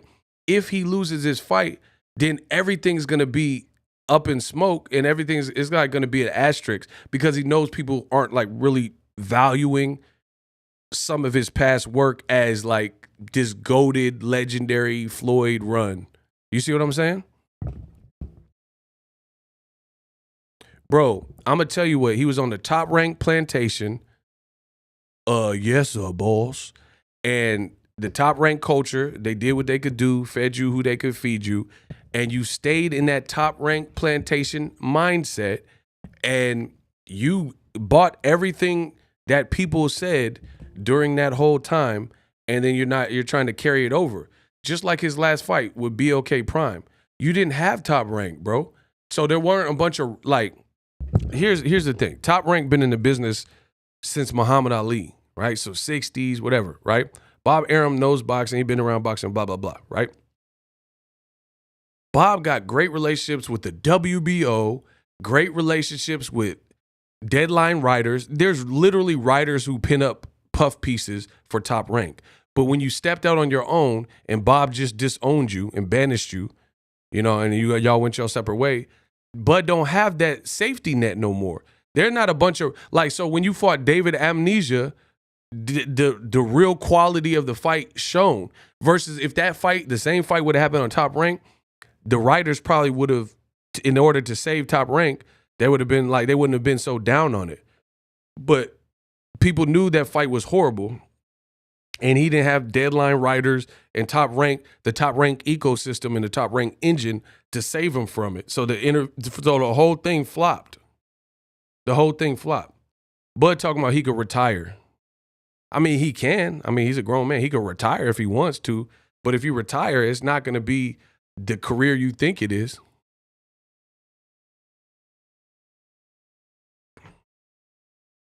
I can assure you that.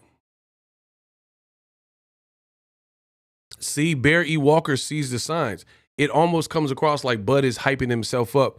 Like, he's like, man, I've been an underdog my whole career. Stop. Why are we doing this? That's not true. Smash the like button. Bud has not been okay, Bud feels like, I can assure you from the Bud buddies, and there's other stuff that I'm not even going to say right now. Bud feels like I'm ops. I am not giving him a fair shake, whatever. Fine. But everybody was rocking with Bud Crawford. The reality is your matchmaking at welterweight just didn't evolve much beyond 35 and 40. See, at 35 and 40, we gave Bud a pass because he was lit, he was good, switch hitter. We like him, right? So we gave you a pass, bro. And the divisions were stale. When you were fighting at 35, there weren't Gervonta Davises and Shakur Stevensons and Devin Haney's and Teofimo Lopez's and Ryan Garcia's and Frank Martin's and Keyshawn Davis. There was not these options. At 40, there was not Gary Antoine Russell and Subriel Matias and Elvis Rodriguez. There weren't these names, Regis Prograis. So we gave you a pass. Bud don't understand that. We gave you a pass like, hey, dog, it's not your fault. Ricky Williams, the money keep coming in. In my opinion, he got away from Top Rank so he didn't have to pay Bob Arum for making a fight that was going to be made regardless. Bud's smarter than people think. I mean, I don't know his reason for leaving. I don't know. I don't really care. But we gave Bud a pass, bro, this whole time because he can fight and because we knew at 35 and 40 there were dead divisions where it wasn't like this booming with talent. You know what I mean? So we gave him a pass because that wasn't really his fault that he came up in an era where 35 and 40 was stale. It's cracking now at 35. Gervonta just get out on bail, fresh out of jail, California dreaming. Soon as I step on the scene, I'm here and hoot. Bro, it's cracking at 35 now and 40, but at the time it wasn't. But then the biggest mistake Bud made is you stay with Top Rank and you move to a division that was popping historically over like the whole. It's a glamour division, and it was popping with talent. You got none of the fights because majority of them were with PBC, and the one guy, Pacquiao, that wasn't, you didn't fight him. That's where Bud went wrong. You entered a popping division and had none of the popping fights. That's why people turned on Bud, and it's not that they turned, they just started keeping it real with him, and he didn't like that. Bro, you can't enter a crowded division and then fight none of the people who are crowding it and expect that you have this legendary gangster resume. What's up with the lawsuit? It was a publicity stunt. Who knows?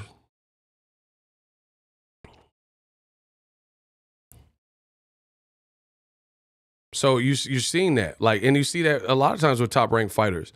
It becomes like, oh, I'm a boogeyman, so no one wants to fight me. But the reality is, no one cares. We just want to see the fights. So if either you're going to get names that make us impressed or do numbers, or you're not. And if your team can't do it, then so be it. And that's what you'll be judged by. So it's really up to you and your team and your branding to get it done. We don't care. Like people, I think there's too much free entertainment for people to be like so caught up in the politics all the time. We just want to see the fights. If you don't fight nobody and you're just like, oh, I was ducked forever, I mean, that's going to be your career. You got to get the fights that are pertinent. Bud didn't get them. Like, okay, I'm going to ask you a true question. This go out to the Bud buddies across the world. Smash the like button. Name one person that Bud Crawford fought, non-title fight. So after Jeff Horn, that was your first choice for Bud to fight at the time in which he fought him. Meaning the year he fought him, the time and date that he fought them, that was the number one fight or even top 3 fight that you wanted to see from him at that time. Name one time. So I'm going to say it again. Barring the title shot, name a welterweight fight that Bud took where at the time, whoever he fought was one of the top names, the top 3 names that you personally wanted to see him fight. So meaning 2000 whatever, when he fought Amir Khan, let's say 2017. In 2017, was Amir Khan one of the top 3 names that you wanted to see Bud fight? Absolutely not. Because at 2017, there were names like Errol Spence, Mikey Garcia, Danny Garcia, Keith Thurman.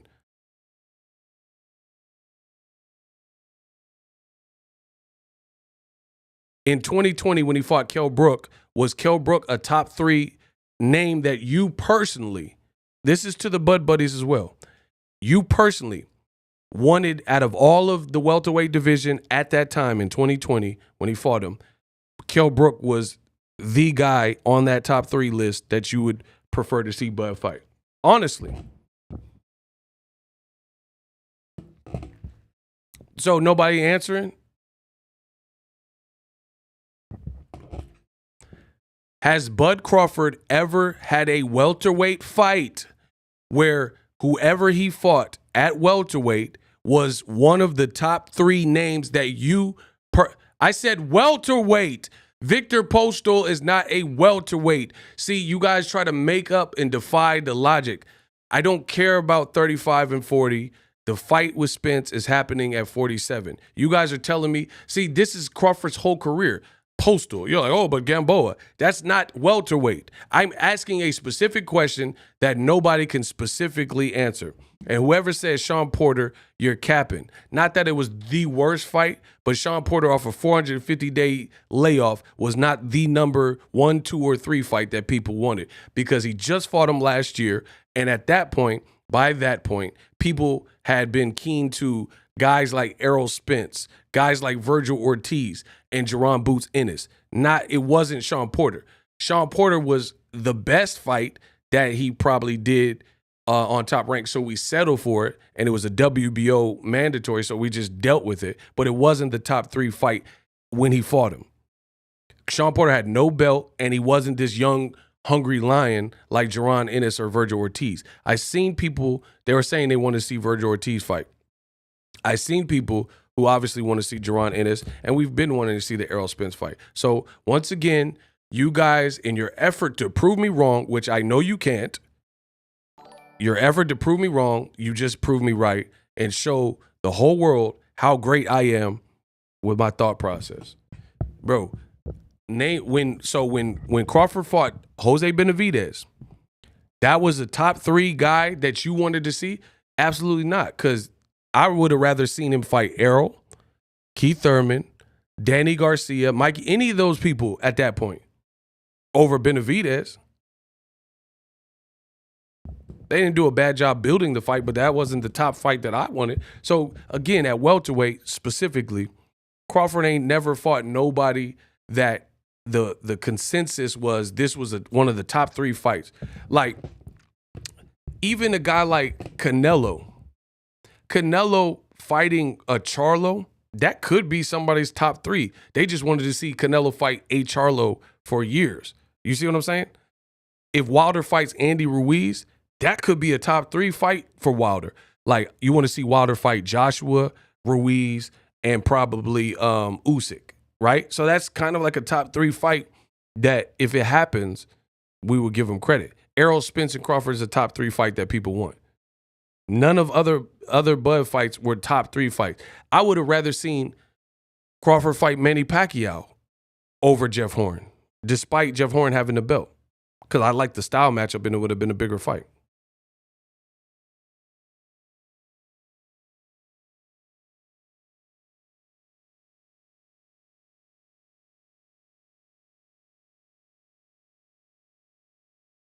The trouble with fighting EJ that early, it would have been a good fight, no money in it. Bro, you don't even know what you're talking about. Bro, the Bud buddies are like literally delusional, bro. He's saying there's no money in it, but Bud said I was calling these guys out for 5 years. So which one is it? Bud buddies, please let me know which one it is. Bud keeps telling the world that he wanted to fight Errol Spence for 5 years. So now you're saying that there's no money in it. Which one is it, people? The Bud buddies saying that there wouldn't have never been money in it.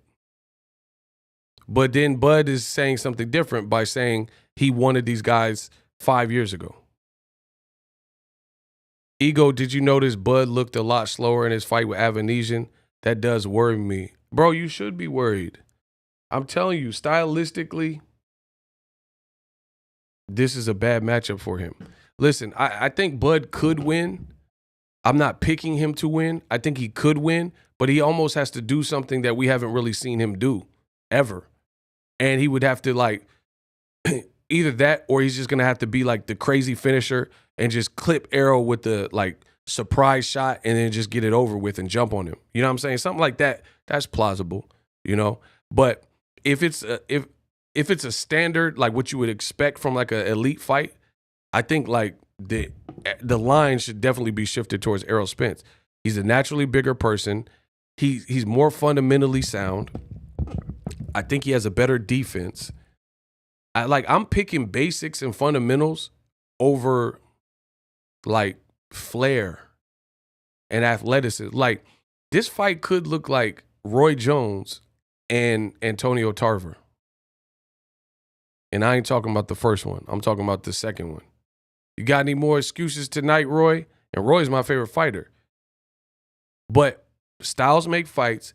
And again, for me, what I've learned from all my years of being in boxing and covering, knowing fighters and trainers and stuff, sticking to a game plan, having willpower and fundamentals overall typically beats like pizzazz and flair and like a less disciplined approach. I don't know what you guys watch when you watch Crawford, but I see a talented fighter, but I also see a fighter who lacks certain, like, he's not really defensively responsible, bro. He be getting hit, like, you know what I'm saying? It's just he outgrinds you and he's special in the switch and, you know, things like that. And that's kind of his bag, like athleticism and wanting it. But my theory is this, with the Errol Spence fight, if you start off slow and you start getting broken up, then you become more desperate and you're going to get cooked. Errol Spence, listen, my thing like this, if Crawford hasn't made a huge mark and discouraged Errol Spence by the first 4 or 5 rounds, I don't see how he wins the fight. So whatever he does, he's going to have to make a big statement super quick, right? That's what I see. Like if you lose, like if Errol won the first 6 rounds or majority of them, and he's like, because the thing is, Errol Spence is a grinder, and he typically gets to a certain place and he just doesn't stop. He doesn't stop, people. So I think that would be bad news. And then even guys like Bradley, he picked Crawford, but he sounds shook. He sounds shook talking about Crawford's a slow starter. And here's the danger. Here's the danger with Crawford starting faster. The danger is against a fundamental guy. If you're not known for fast starts and you need to download the data and fight at a pace that you want to fight, what happens when you can't do that and you're forced to fight basically Styles make fights and Crawford, let's get to 600 likes. Basically what I'm saying is for Crawford to start faster, he has to do, this is what I've been saying. For Crawford to start faster, he has to literally do something that he has not shown in the welterweight class. Name one fight where Terrence Crawford broke off to this crazy start and watch Errol Spence, Danny Garcia. Errol Spence was punishing Danny Garcia off of an accident in them early rounds. He was looking like super sharp, and I was like surprised because he was coming off the accident. I was like, dang, okay, Errol. And if anything, Errol Spence in that first fight coming back from the accident, he slowed down a little bit late. Not too much, but a little bit, just a little tiny bit. But he broke off to a crazy lead. Mikey Garcia fight. Errol Spence broke off to a crazy lead. Ocampo, that was only a one-rounder, so that was one and done. Lamont Peterson, all these fights, Errol Spence break off to a insane lead, and I don't think Crawford's the type of fighter. I think he's a front runner. Crawford is a black Kovalev, a front runner, meaning if Terrence Crawford is neck and neck with you, if it's about even, he's good there. He's good there. Like if it's about like even or he's slightly ahead, slightly behind, he's good there. But he's a front runner. I can't picture Errol Spence beating the hell out of him for let's say Errol just get off to a great start and Errol is destroying his eye, is hurting his ribs, and it's round 8, 9. I can't picture Crawford after suffering so much punishment early, if that's how the fight plays out. And with Errol Spence's style, it very well could play out like that, right? Turning everything around after he's badly discouraged.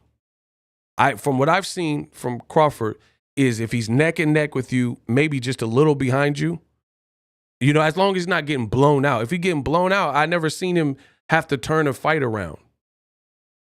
Like Gervonta Davis, some people are saying Mario Barrios is ahead of you, blah, blah, blah. And some people really thought Barrios was doing so good or whatever. Tank turned it all around. That's not even Bud's bag. So even if Bud start fast and all that, that's more dangerous because that's not how he's been fighting. So you're going to start fast against the best guy you've ever fought. Good luck. And there's so many little things like this. That's why I'm giving Errol Spence the edge. Errol Spence is already naturally of the weight too. So Bud is flexing and putting filters on his picture, and he definitely put a filter on his picture. I do Photoshop, I can tell. So he flexing, putting filters on the picture and stuff. Errol don't have to do all that because he's fought bigger men, and he's naturally the bigger man. So he's just posting, he's just got a photographer in camp taking pictures. Bud is putting Photoshop, filtered pictures on to show his cuts. True story.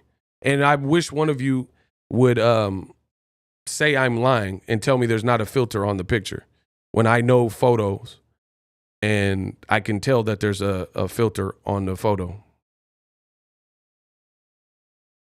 Bro, there's a filter on this. Because look at his face.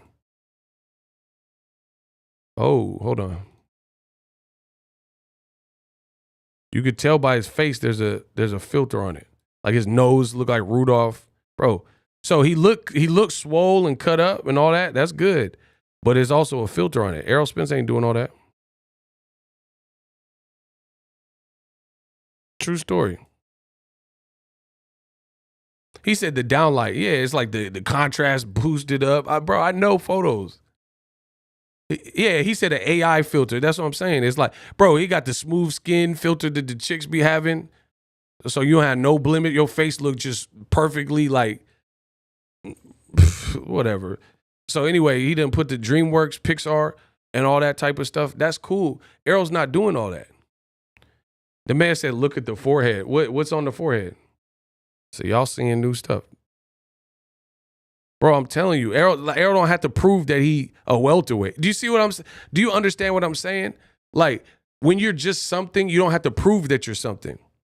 Like, Errol Spence is just posting regular photo shoot, the standard stuff you would see that a fighter walks around. He's not putting filters, like extra, like filters to make the muscles look like bigger and like crazier and more cut up and dense. That's a filter, bro.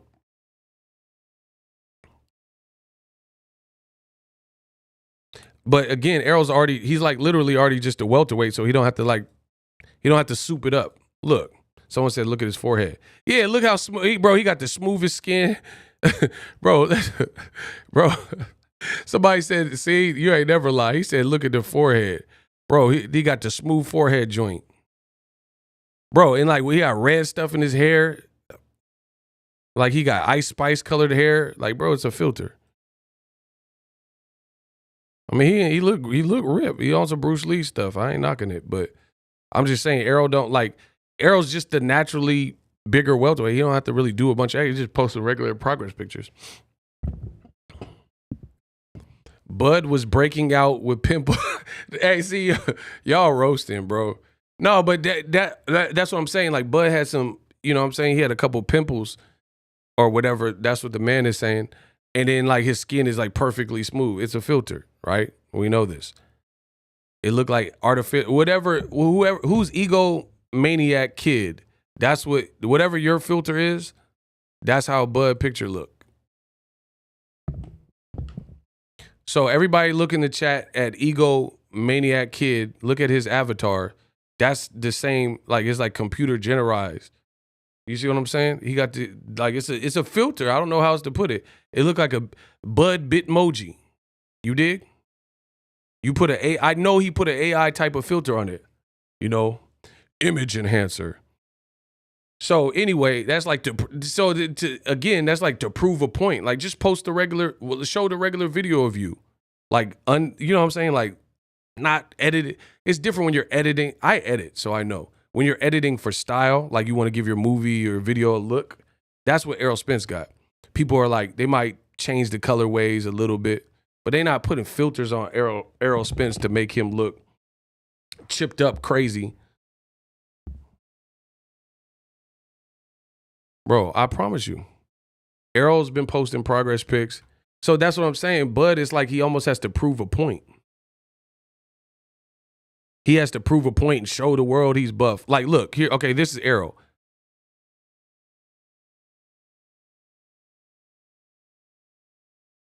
You see how the pic looks just more natural? Like, look at his son. It don't look like he a cartoon or something. You know what I'm saying? So I don't know. I feel like Crawford trying to compete with Errol Spence. And that's the attitude that's kind of going to get him in trouble in the fight. If I had to be smart about it. You trying to mad dog everybody? That's not. See, egomaniac says it just looks like a regular photo. That's what I'm saying. Because Errol Spence, when he fought Ocampo, he looked the same. And that was from whatever professional photographers as well. Watch, I'll show you.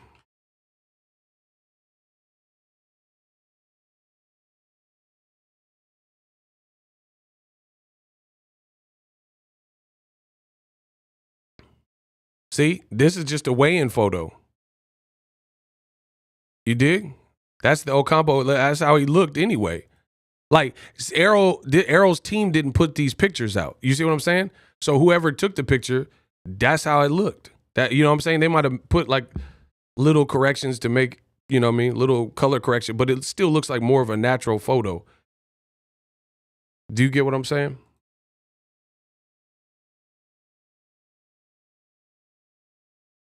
That's the reality of it. So I feel like it's kind of like Wilder versus Fury. Bud's kind of in that same position.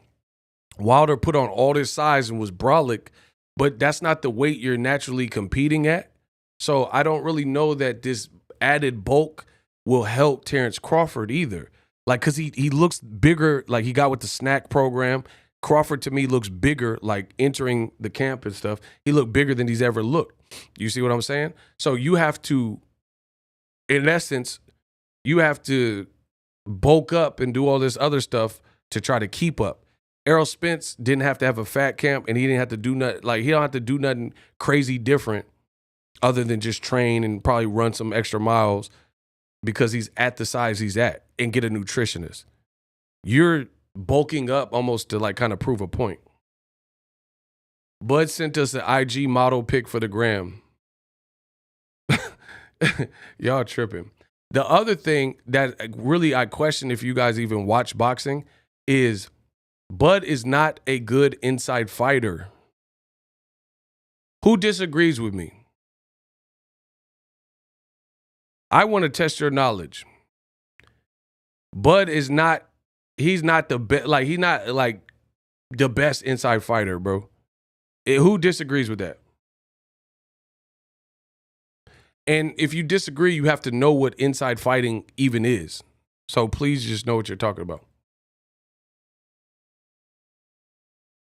I promise you, if you study, he's not a good fighter. And like, he'll try to pivot out and all this type of stuff. He's not a good inside fighter. A guy that could fight on the inside, Floyd Mayweather.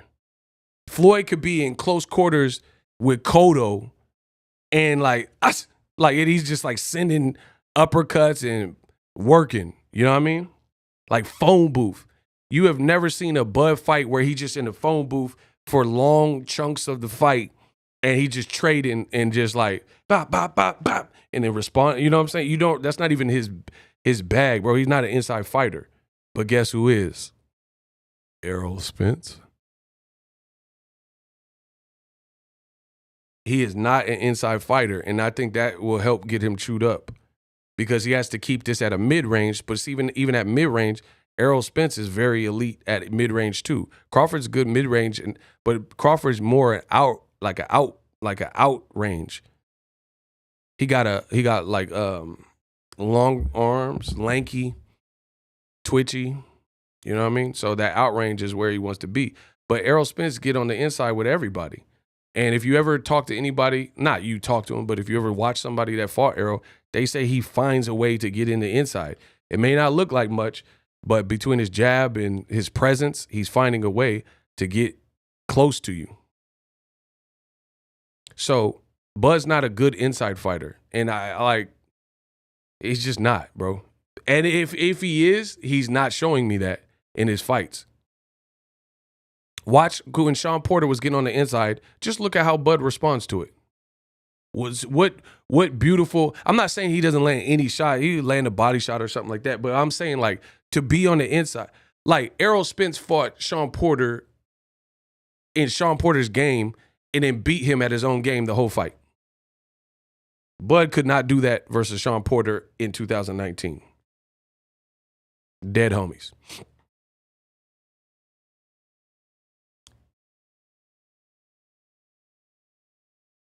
So that's what I'm saying. The matchup is just bad for Bud, bro. You're not naturally bigger. You're older. Like you're 35, 36. And I'm not saying this as an excuse. I'm just telling you some of the things. You're definitely lacking on the inside fight game. And Errol Spence is an immaculate inside fighter that goes to the head and body and has fundamentals with his guard up, brings his hands back. And Errol has he sticks to the game plan more than you and has a jab that's like hurtful.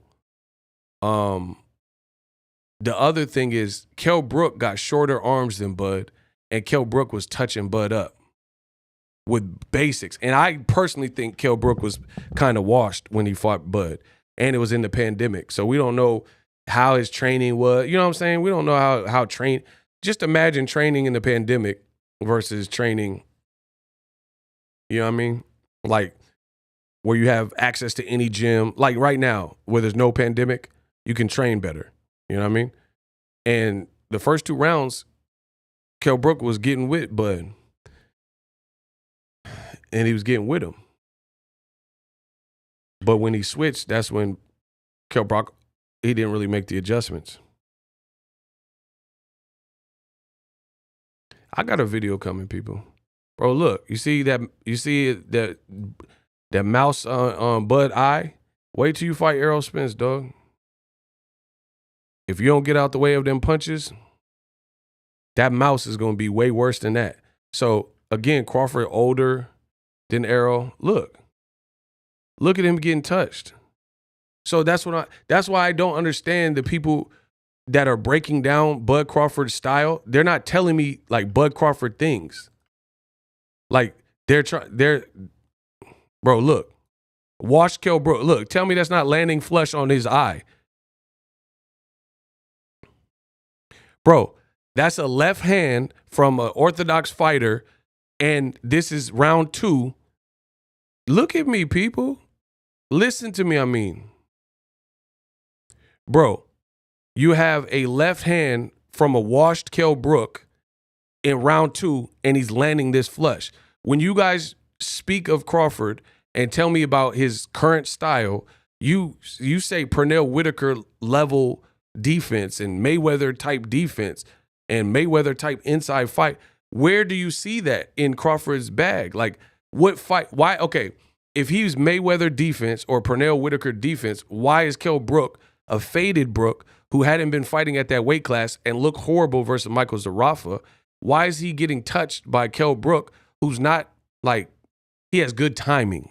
Kell Brook got good timing. He ain't like insanely fast. He ain't like Jaron Ennis or Roy or somebody who's insanely fast. That's just pure timing, some experience, good size. And here's the thing. Kell Brook is an orthodox fighter, so he had problems with the switch up to the southpaw. Errol Spence is not an orthodox fighter, so I don't know that the switching to southpaw is the money trick that, you know, Crawford can get in his bag and produce a bunch of results. And I don't think Crawford's good enough as a right-hander only to fight 100% of this fight as a right-hander and beat Errol Spence, barring some kind of like legendary shot as super debilitating. So again, I the more I start breaking this down and watching tape, I know I'm great, and I keep showing you my greatness. There's other people, they're like, I disagree with you, Ego. I'm out here watching tape and refreshing myself on both fighters, Errol Spence, but these other dudes, and including YouTube channels, they not doing this. They not staying up all night. I'm treating it like I'm Derek James, like I'm Bo Mack. I'm not in the fight. I'm not the fighter, but I'm doing the same type of work and homework that they're doing to give you guys these videos. I just make it look pretty. I just make it look good. So I'm rewatching fights like the Kell Brook fight and taking notes and studying and mental notes and writing down what I see. There's a bunch of YouTubers, and it's cool. Everybody do their own thing, but they talking boxing and they don't even watch it. They ain't even seen some of these fights. So there's a lot of boxing fans. They're like, oh, you're hating on Crawford. I'm not hating. I'm telling you what I feel based on why I feel it, or I'm telling you why I feel it as well. Like, I'm studying the game. I'm not doing it to like why would I put out a prediction that I know is going to be wrong if I don't believe it? That's just foolish for me. So I'm not doing it. I really believe what I'm saying. Payne said if Spence gets on the inside, it's a wrap. We're going to call Terrence Orbital Eye Bud and have him looking like Ugas. I'm picking Spence by TKO right now. Here's the thing. People keep saying, is Errol going to get on the inside? Name one fighter where Errol Spence didn't get on the inside. So again, I'm going off of history. I know the two haven't fought each other, but name a person that Errol fought and he never could get on the inside on him. And he didn't do no work on the inside. Dion sent a Cash App. Appreciate you. $2. Bud always try to get his get back when he gets hit too. That's bad stylistic matchup. You're doing that against a fundamentally sound guy. Errol has better footwork and athleticism than people think. It's a bad matchup, bro. This man might get terrorized in there. The more I keep thinking about it and studying tape, the more. Listen, y'all say I don't know what I'm talking about, but y'all never can answer any of the questions. Name a Errol Spence fight where he couldn't get on the inside for no portions of the fight. He went 12 rounds because he's never been knocked out. Name a fight where Errol Spence went 12 rounds and he couldn't get on the inside.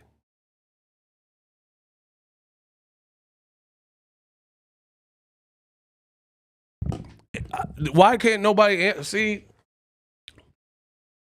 This is why I don't even like even talking boxing with people, because people always say you don't know what you, but then they never have nothing to present the conversation. I'm gonna ask one more time. Name an Errol Spence fight where he never got on the inside for 12 rounds.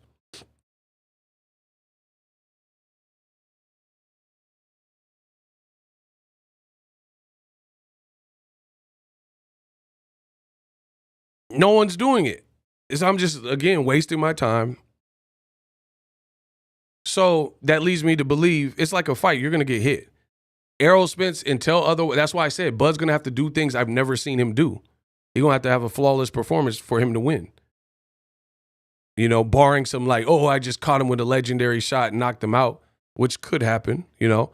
But again, based on my studies and what I'm looking at and the style matchup, that's not what I would pick. That's why I'm picking Errol Spence.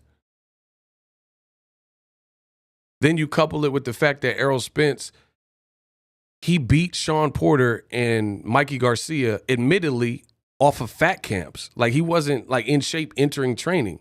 He entered training in shape here because he had been in these long negotiations with Bud, and he single-mindedly honed in and focused on Bud. So that's another thing where, imagine, like, I'm not Errol Spence, I'm not Derek James, but I'm going to take a man at what he said when their nickname is The Truth, and they have a record of telling the truth.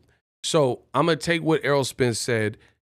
He was 180, 190 pounds before the Mikey Garcia and Sean Porter fight. He hasn't given me any reason to believe that he lied in those. And further than that, even though I wasn't in camp with him, I know he's telling the truth because he would post videos, and I have some of the videos where he was doing his running bag, and he would always have sauna suits.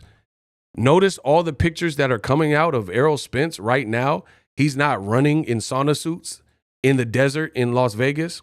See, again, people think they're on my level and know more about boxing, but I guarantee you it's not like that.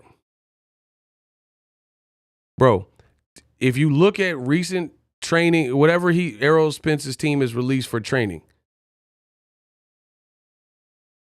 he ain't running in with sweaters and stuff. Look.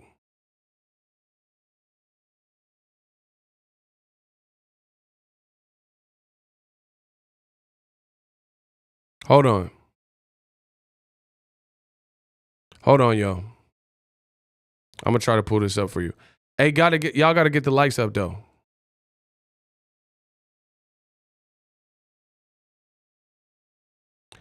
This is previous Errol. Look how big his face looked. See, y'all don't know boxing. The man is running in Texas.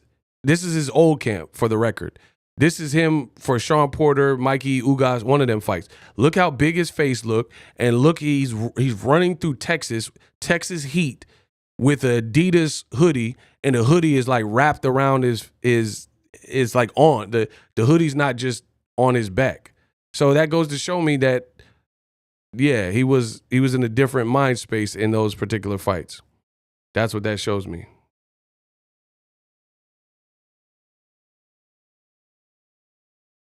Because why, like, you know what I'm saying? Like, the man really has, hold on, y'all. I'll come back on in a second.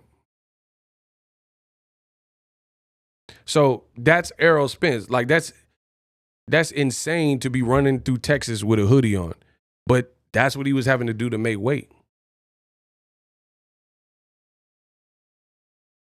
So I think that's another X factor people aren't even interpreting. I think about all this. Like, so my thing is this. I'm a human. I'm liable to be wrong on any fight prediction. But I'm confident about this one. And like I said, if I'm ever wrong, it's not that I didn't do my job and didn't do work. It's because my read was off. And I'm fine with that. But I've done the research, and I'm looking at the style matchup, and to me, it favors Errol Spence. Not saying, again, Crawford has zero chance. I've never said that. But conventional wisdom, I would pick fundamentals over athleticism. And I think Errol Spence has sneaky athleticism that he just doesn't get credit for. Right? Mayweather is athletic, and then Floyd had a black eye fighting or sparring Errol Spence. So it's like people they can sleep on Errol Spence. And I think that's probably what makes him more of a wrecking ball is people aren't going in expecting the type of fight with him. Because I guess behind the scenes from the sideline, they don't think it's going to be what it is. Bro, Floyd Mayweather is a better fighter than Terrence Crawford. I truly believe that. Floyd had work with Errol Spence in sparring. And then Floyd had a black eye from sparring Errol Spence. So you can't tell me the man is so basic and all this other goofy stuff y'all be talking about. He's so basic that Floyd, who's better than Terrence Crawford, who has about the same height and reach as Terrence Crawford, who has better footwork than Terrence Crawford, who has better defense than Terrence Crawford. You can't tell me that no version of Errol, is good, or finds a way to get to you. It's just unheard of. Not everyone's gonna have success with Floyd Mayweather. And this was like older, he was like Maidana camp maybe. So he's like 36, maybe 37. I don't know his exact age, but bro, Bud ain't never sparred Floyd. He think he Floyd. And that's what I'm saying. A lot of people don't know boxing. They keep talking about, but Bud, he's like this generation's Floyd. Says who? He don't fight like Floyd for me to give him that. So you believe, okay, hand over heart. That's all I want. Honestly, if Bud is this generation's Floyd, would Floyd be looking like this, getting touched up in round 1, as you see right here, by a faded Kell Brook? Like, would he even got hit with this stuff?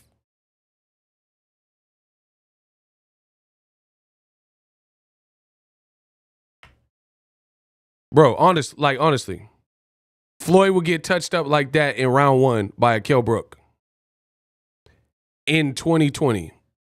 No, stop.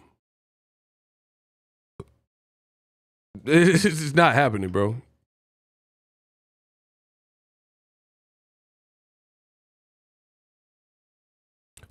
These are just from round 1 and 2. So Floyd will get hit flush with jabs from Kell Brook.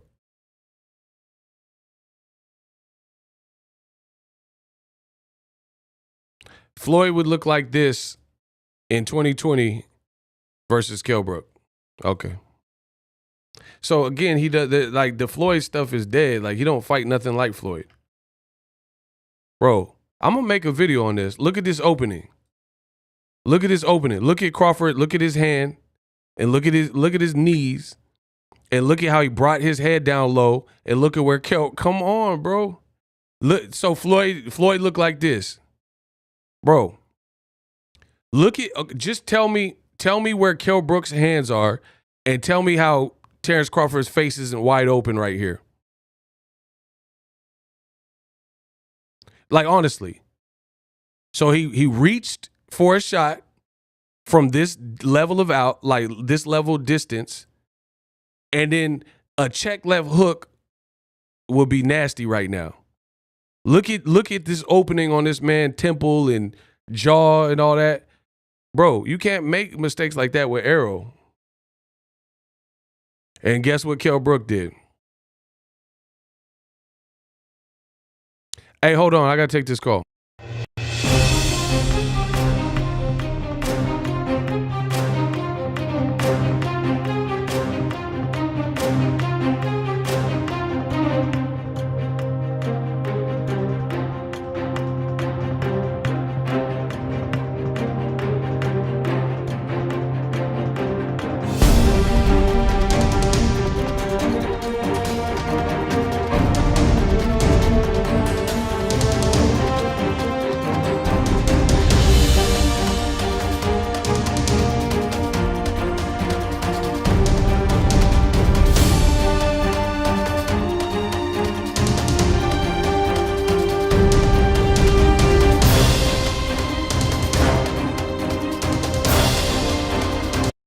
My bad. My mama just called me. Anyway, look at Kell Brook hit him. Bro, he had all that he had that big opening, and Kell Brook got him. Crawford, look, y'all keep saying Crawford's a defensive wizard. Well, I just don't see that aspect of it. Bro, these are the first. Look, Crawford, he's trying to use his longer arms and his athleticism and his quickness. So he's taking risky shots. And then if you can't time him or you don't have the speed or whatever, then I guess you can get away with it. But these are flaws. Like it's just like Ryan Garcia, bro. Ryan Garcia makes flaws, and against a Gervonta Davis, these flaws you can't really make. So Crawford, he's gonna have to be a fighter he hasn't been at welterweight for me. Bro, look at how open Crawford is. Errol Spence got a piston jab, and his legs might not be as wide as Kell Brook, so Errol's always in a position to punch. Look how wide Kell Brook's leg is. You know what I mean? Check, left hook, jab. There's a couple things that he could do. And then the thing is, Crawford gets super aggressive. So even if he hurt Errol Spence, I mean, he could get Pacquiao the way he fight. You know what I mean? Like, it's just Crawford fights a dangerous style. That's all I'm saying. Like, you know what I mean? So for me, I would pick fundamentals over that. Bro, look, I'm going to make a video about this. Look, Crawford, he not open. See, you guys keep telling me he fight like Mayweather and all that. Where? Bro, his face is not completely exposed. Errol be having a high guard. His face don't be exposed like that. So if you get a shot on him, you just got it on him. You know what I mean? But he bring his hands right back. Bro, look at this man face wide open, and Kell Brook is in position to punch, and guess what happens? Oh, that's right. He got clipped. He got clipped. Look. Crawford be so worried about getting his work off and like hitting you back because you hit him good. And this is what you see. You can't, boxing not like, you can't really. So he fight like Mayweather. I mean, he just getting in the first 2-3 rounds of the Kell Brook fight, he taking shots like this. Floyd, ain't nobody touching Floyd like that in the first 3. Bro, Errol got one of the best jabs in boxing. Look at this. Bro, look at I'm gonna leave that. I'm gonna just leave that here. I shouldn't even let y'all see my face. Bro, look at this jab from Kell Brook. This is in round 2. Like, why is there even this many pictures that I'm showing you of Crawford getting touched up with the jab, and he was getting jabbed to the body beautifully by Kell Brook? Like, bro, just look at this. This is a washed Kell Brook. This is not the 2017 Kell Brook. This is Bud. Look, you see, this is, listen, 2 minutes and 11 seconds of round 2. Bro, Bud didn't even wait a full minute of round 2 before he started getting hit with stuff like this from a washed Kell Brook. Look at this. Round 2 of 12. And it hasn't even been 1 minute. It's a 3-minute round. It hasn't been 1 minute, and Bud Crawford getting hit with jabs like this. Good luck against Errol. That's all I can say. Good luck against Errol. And Kell Brook is still like he's a European fighter, bro. I never put no European style over no American style. Good luck. Fight Errol like you fought Kell Brook. Fight him. Come out as a right-hander. I can't wait for this. So, again, y'all be talking about, oh, he's like Floyd. You just say that because, what, because they both black? Like, how is he, somebody explain how he's like Floyd, other than being black and American?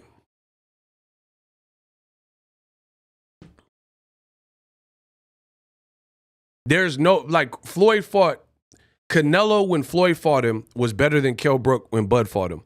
Canelo was not touching Floyd up, and he was bigger, and he was not touching up Floyd to the point where like I can literally watch Floyd versus Canelo and watch the first 2 rounds, really the first 1 round, because this is like a minute into the second, and there's no pictures like this. I guarantee you, because I watched the fight and I study boxing. I guarantee you at 2 minutes and 11 seconds of the Canelo fight, Canelo's bigger, younger, and I would even say he has faster hands for sure than Kell Brook. I guarantee you I can't find no pictures of Floyd like this. Or you do it at home. You go watch Canelo, the first 3 rounds with Mayweather and Canelo. So stop saying he fights like Floyd, because he doesn't. People are banking on his speed and athleticism, which, you know, we'll see. We'll see if that could get it done for him. But I think Errol has more in his arsenal than one people give him credit for, and he's naturally bigger. And that jab is going to Crawford up. I really think the jab is like one of the main component. Like Crawford was trying to get aggressive on Kell Brook, and the jab and the timing of the jab was just slaughtering him. If I was Errol Spence, I would stand my ground and like try to, you know, be responsible, but get respect early. But I would jab it, like the jab, I would just jab, like basically a combination. And I'm not saying Errol's not gonna have to make no adjustments, but basically if Errol fights a hybrid of how he fought Mikey Garcia with Sean Porter, I can't see Crawford winning. Take the jab that you use versus Mikey Garcia for the first half of the fight, and then turn, like as the rounds wear on and you start breaking, because that jab will break up Crawford's face because it's broke up everybody else's face. And Crawford, he has kind of like a slender face. You see what I'm saying? Like, it don't look like that, like a bunch of meat on the bone. You know what I'm saying? Do you? I'm not trying to be funny. I'm really breaking down boxing for you guys. I'm not even being funny. I'm just saying Crawford has like high cheekbones and like a slender face. That jab is like money. Honestly, it's Bud's fault, because the more he talks, the more we examine his resume. Exactly. Yeah, Crawford got them like sucked in kind of high cheekbones. Like, don't look like that much meat on the bone. And Errol Spence is breaking Kell Brook his face off from punishment. So I would just be consistent with the jab, be defensively responsible, you know, have the footwork and lead hand battle if I was Errol Spence, and then start like systematically doing what you said you're going to do and breaking him up. It's that simple. And then I think the more Crawford gets desperate, the worse it's going to be, and the worse the punishment will be, because Errol's not a good candidate to fight desperate. Like, okay, Mikey Garcia is a great fighter. Errol fought him when he's undefeated. How come Mikey didn't go for broke? All you idiots keep talking about, oh, Mikey, Errol didn't stop him. Okay. But why didn't Mikey go for broke then? And why did Robert Garcia say, hey, we about to throw in the towel if you give me another round 9? Why? Okay, so go for broke. It's hard to go for broke when your ribs is broke. It's hard to go for broke when your cheek is broke. It's hard to go for broke when your orbital is broke. You see what I'm saying? And I truly, I don't even know, based on who he's fought, the level of punch resistance and tolerance that Crawford even has. Because Gamboa had you on skates. Facts. Mean Machine dropped you. Sean Porter was landing flush. A scientific Errol, in shape, no fat camp Errol, fundamentally sound Errol. I think that's a bad style matchup, bro. Mikey couldn't speak without slurring for 6 months. I'm really giving y'all my honest breakdown. And it's just like, the more I analyze the fight and play it back, I feel like Crawford's going to have to get desperate and like he's going to have to do more Hail Mary stuff, which again, in football, you can do a Hail Mary and win the game. But I'm sticking with the fundamentals and the basics, a great training and court. And I truly believe this. I don't even know what Bomac would even say. Like if Bud is just getting obliterated for the first 7-8 rounds, what cornering would Bud? Because when I think of Bomac, some of the stuff he said, like when Jamel Herring was getting tossed up like Tupac song versus Shakur Stevenson, I don't remember any legendary Bomac advice to uplift the fighter to discourage and deter Shakur Stevenson. Maybe you guys do.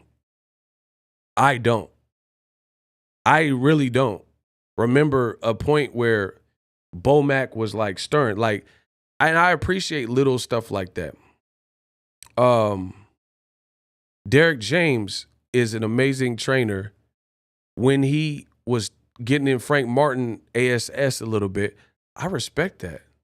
It was like, man, step it up. Why you backing up? Why are you backing up?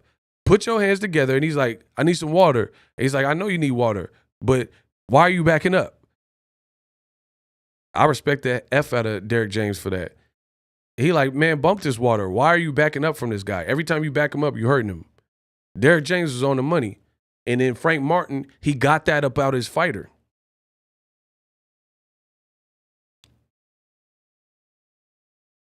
You know, I guess you could say Bomac said Crawford was down on the scorecards and then he turned up on Sean Porter, but the fight was close.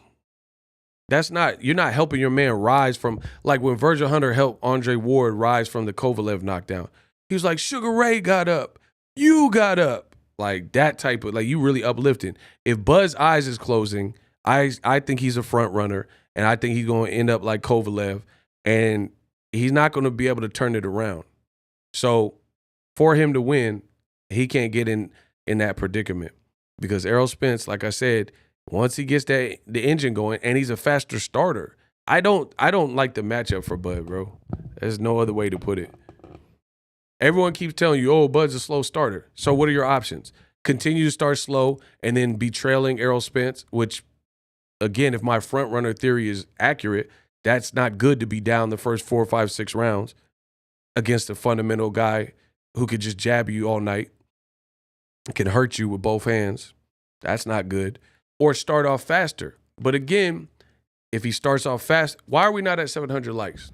I'm going to go get some water. Y'all get to 700 likes. Y'all ain't finna be wasting my time. I'm out here like literally doing these long streams. Y'all got to get right. I'm going to get some water. Y'all get the likes up.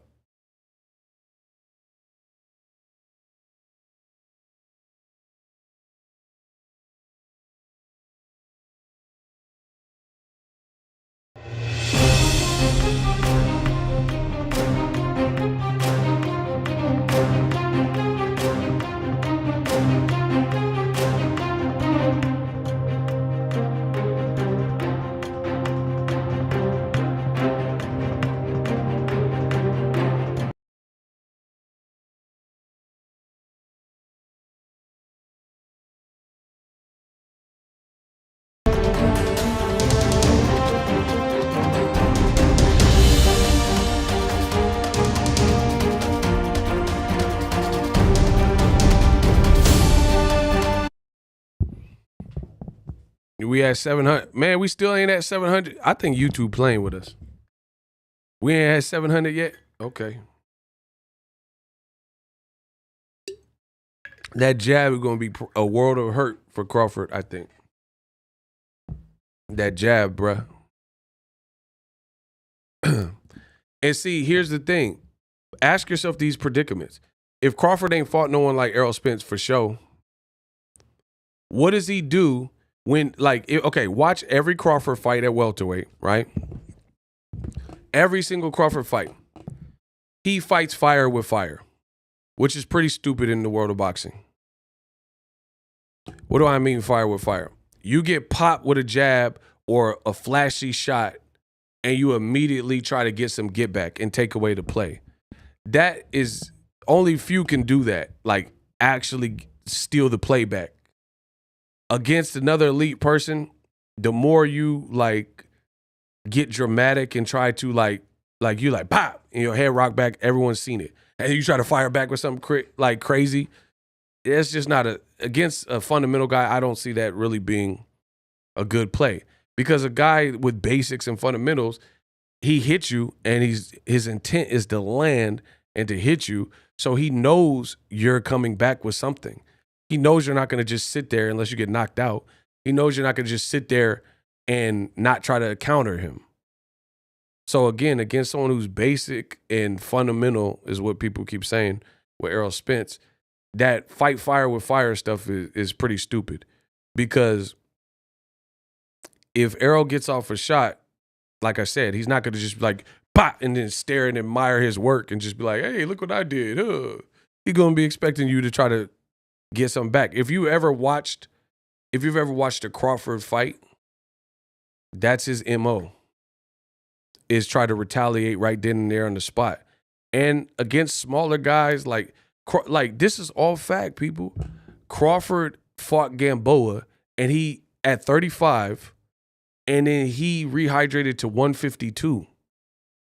At 35, bro. Gamboa was like at 26 and then moved to 30. He had like one or two fights, I think it might have been one, at 135, and he gave Crawford one of his toughest fight. Crawford himself said it's his toughest fight. So he had the height advantage. He has a reach advantage, and he had more fights at 135 advantage.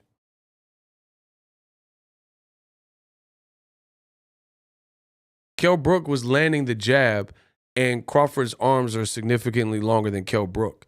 Crawford, see, y'all don't really break down boxing. That's why it's frustrating to talk to people who, I disagree with what you're saying, but you're not breaking it down. You're just saying who's going to win. Anybody could do that. But scientifically, factually, Terrence Crawford only has a 2-inch reach advantage over Errol Spence.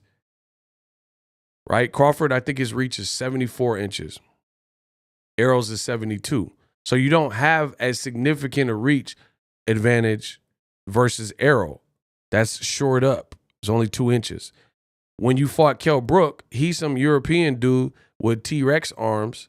Sean Porter, I guarantee you, I don't even have to look, and I know these dudes by their build. Kell Brook reaches like 68 inches. Sean Porter, I know his reach is not no longer than Terrence Crawford. I don't even know what it is, but I know I'm not going to be wrong. I can tell by his build. I've seen him, been around these dudes. Sean Porter reach 69 and a half. Boom. What I tell you. See, y'all don't really know boxing. It's just wasting my time, bro. So under 70 for Sean Porter, and I guarantee you is under 70 for Kell Brook. Kell Brook 68, 69. Different things are saying one. So again, you're fighting somebody who's a natural southpaw. His reach is not drastically shorter than you. He's not shorter than you stature-wise. You're not an inside fighter, and he's an amazing inside. Bro, it's a bad matchup, I promise you. It's a bad matchup. Barring Crawford just like offing him with some, spectacular stuff, it's a bad matchup. Gamboa reach. Gamboa got a 65-inch reach. Bro, if you don't put Gamboa in Jurassic Park, bro, he got T-Rex arms. Man, come on, bro. Block Justin Music. You a liar. I just looked it up. Block Justin Music Group. Don't ever correct me and be wrong. Bro, put Gamboa. He a velociraptor. Bro, you're not close. You're wrong. Block Justin Music. Don't you ever correct me and then be wrong when I just looked it up. You're a liar.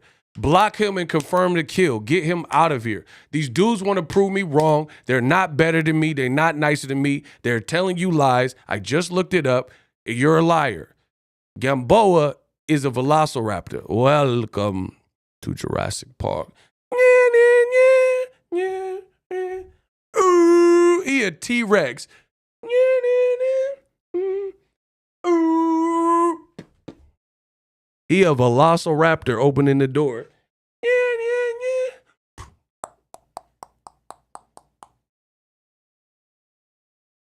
Bro, get these dudes out of here. Shout to Sir for cooking him. Bro, Gamboa got a 65-inch reach. Crawford got a 10-inch reach advantage. And Gamboa was getting dropped at 35 by other people not named Crawford. So it's not that Crawford's not good. It's that you're really good. You're an excellent fighter, and you're fighting a guy who has – and then the guy with the 9-inch reach disadvantage was touching you up and hurt you and rocked you. Both Sean Porter and Kell Brook, they have under 70-inch reach on paper. Crawford had a 4-inch reach advantage, so he could get to Sean Porter. Sean Porter got to do when you have any disadvantage, height, reach, you typically have to like Tank. He has to do more, use some movement, jab his way. Like he has to do things to get on the inside against Mario Barrios. So it typically takes some level of work. When you have a reach advantage, you can kind of measure people and keep them away or like dodge a counter because they have shorter arms. So this risky business, Tom Cruise voice, that Crawford does, I don't think is going to have as much success versus a guy who is taller than you. His reach is very close to yours. You switching to southpaw is not this magical thing for him. Like it is to a right-hand fighter.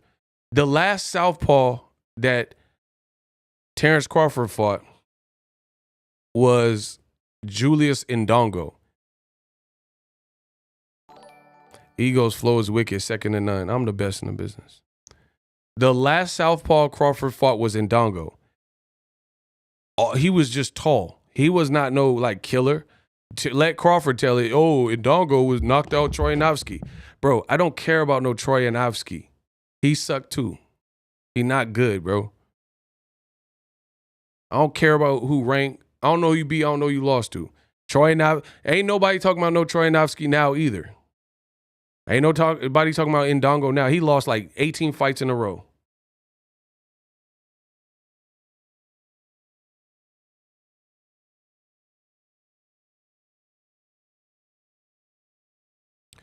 Engage the comments, Ego. Nah, I'm cooking. I ain't engaging nothing.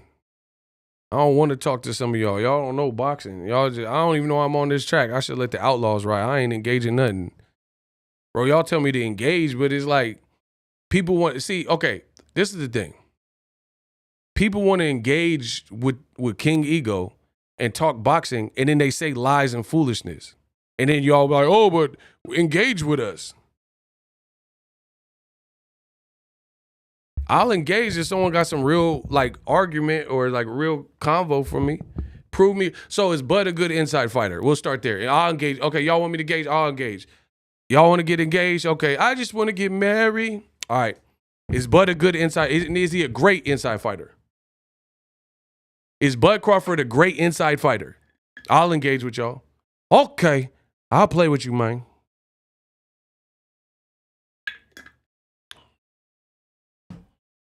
He going to try to tie up with Errol Spence because he's not going to know what to do on the inside like that. He might even get dropped with a body shot like Ryan Garcia style.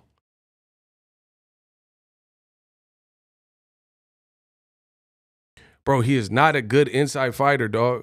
Canelo can fight on the inside. Put Canelo in that, like, bro, put Canelo in the ring with Bud. Like, that's what I'm saying. Like people, like I don't, this is, just take this for what it is. I don't like all the weight class jumping and all that like that. So Errol Spence would have a better chance of getting with Canelo than Bud Crawford. Who disagrees with me? Jaron Ennis as well would have a better chance of getting with Canelo than Bud Crawford. Crawford would, okay, who disagrees with that? Out of the top three welterweights, which is Errol Spence, Terrence Crawford, and Jaron Ennis, Bud would have the worst chance versus Canelo. The worst. If he moved up and fought Canelo, he'd have the worst chance. Who disagrees? See, y'all, okay, y'all want me to engage? I'll engage. Bud would have the worst. He had the worst chance versus Canelo. Bud long arms a disadvantage on the inside. Yes, because You can't get the point. If someone's smothering you, how you gonna get these long arms to connect with the leverage and power? But like, if I had seen Bud fight on the inside like Floyd, then I'll give him more of a chance to beat Errol Spence, because Floyd being the inside, and he could. That's like, bro, Floyd was sending Canelo to hell with uppies, bro. Floyd was in the pocket. Canelo, I think his back might have been on the ropes, and Floyd was bowling uppercuts. He was us, and then Canelo's head was like that. Bud don't be getting busy like that on the inside, bro. Bud, per his chin and durability and his style, and I want to get some get back. Like, Bud couldn't even move up and fight a Golovkin or somebody like. Put Bud in with Triple G. Put Bud in with Triple G at 160.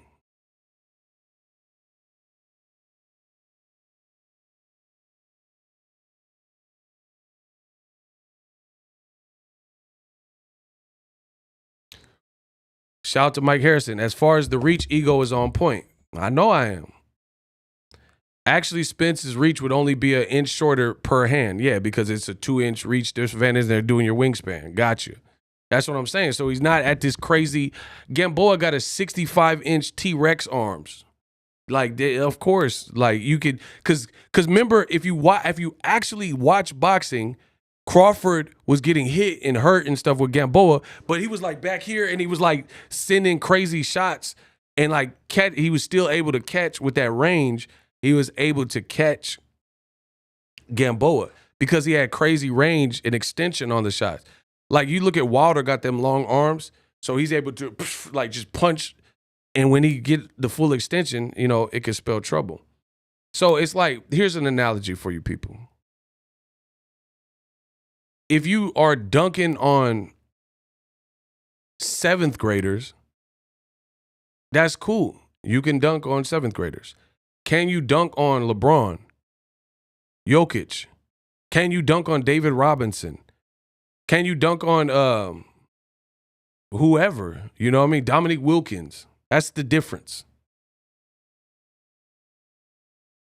Can you dunk on Mutombo? Luka, like, that's the conversation we're having. Bud got the crazy reach advantage over I guarantee you, I don't even have to look this up, and I know I'm a prophet. There's a bunch of fake prophets on boxing in YouTube. I'm the true apostle, spitting gospel.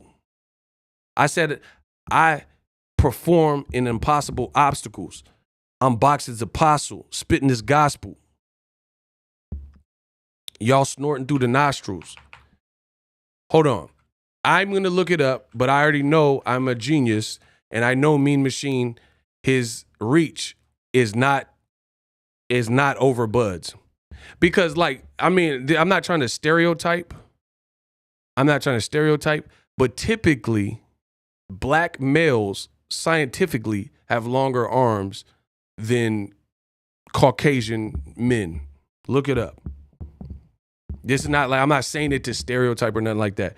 Typically, black men have longer arms than the average. Like, if you had 10 knuckles in a room and you measured their wingspan, all at the same height I'm talking about, and then you got 5 white dudes, or 10, whatever I said, 10 white dudes, and you measure their reach, the average for the room of knuckles would be longer. That's scientific.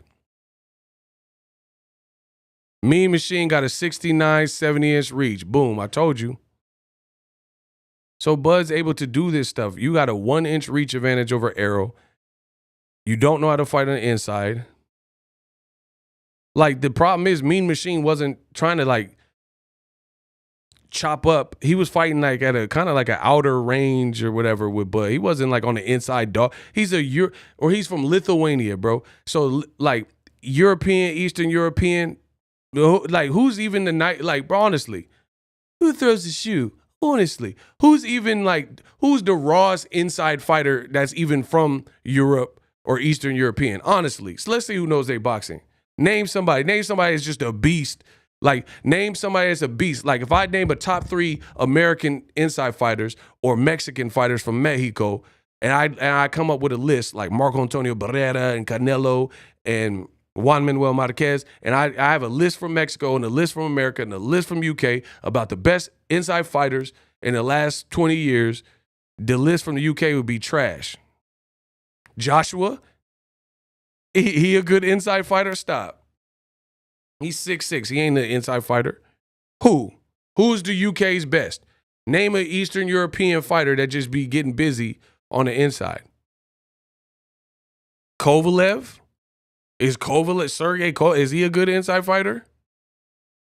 That's not even his bag, bro. Triple G?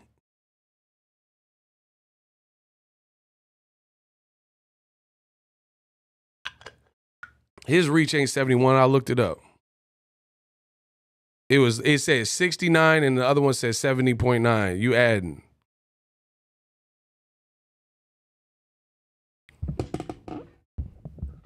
Better Beav and Beevil. Yeah, Beevil, I don't even know. Like, Beevil be like ambush, like in and out. Like, he's like darting. That's not really an inside fighter to me, bro. I'm not saying he's not elements of fighting in the inside, but I'm talking about David Benavidez. Like, stay in the pocket and just murph you up. Bro, stop. David Benavidez can walk you down. If he get on the inside, he going and tear off on you.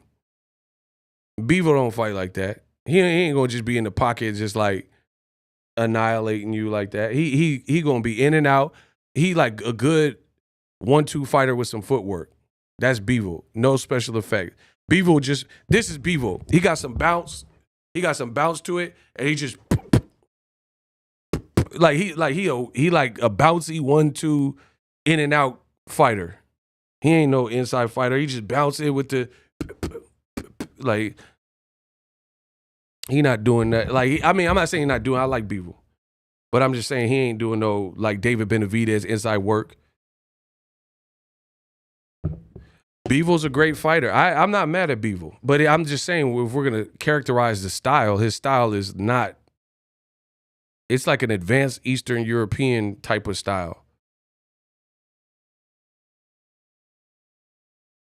You crazy? He got a nasty left hook. All right, I'm crazy.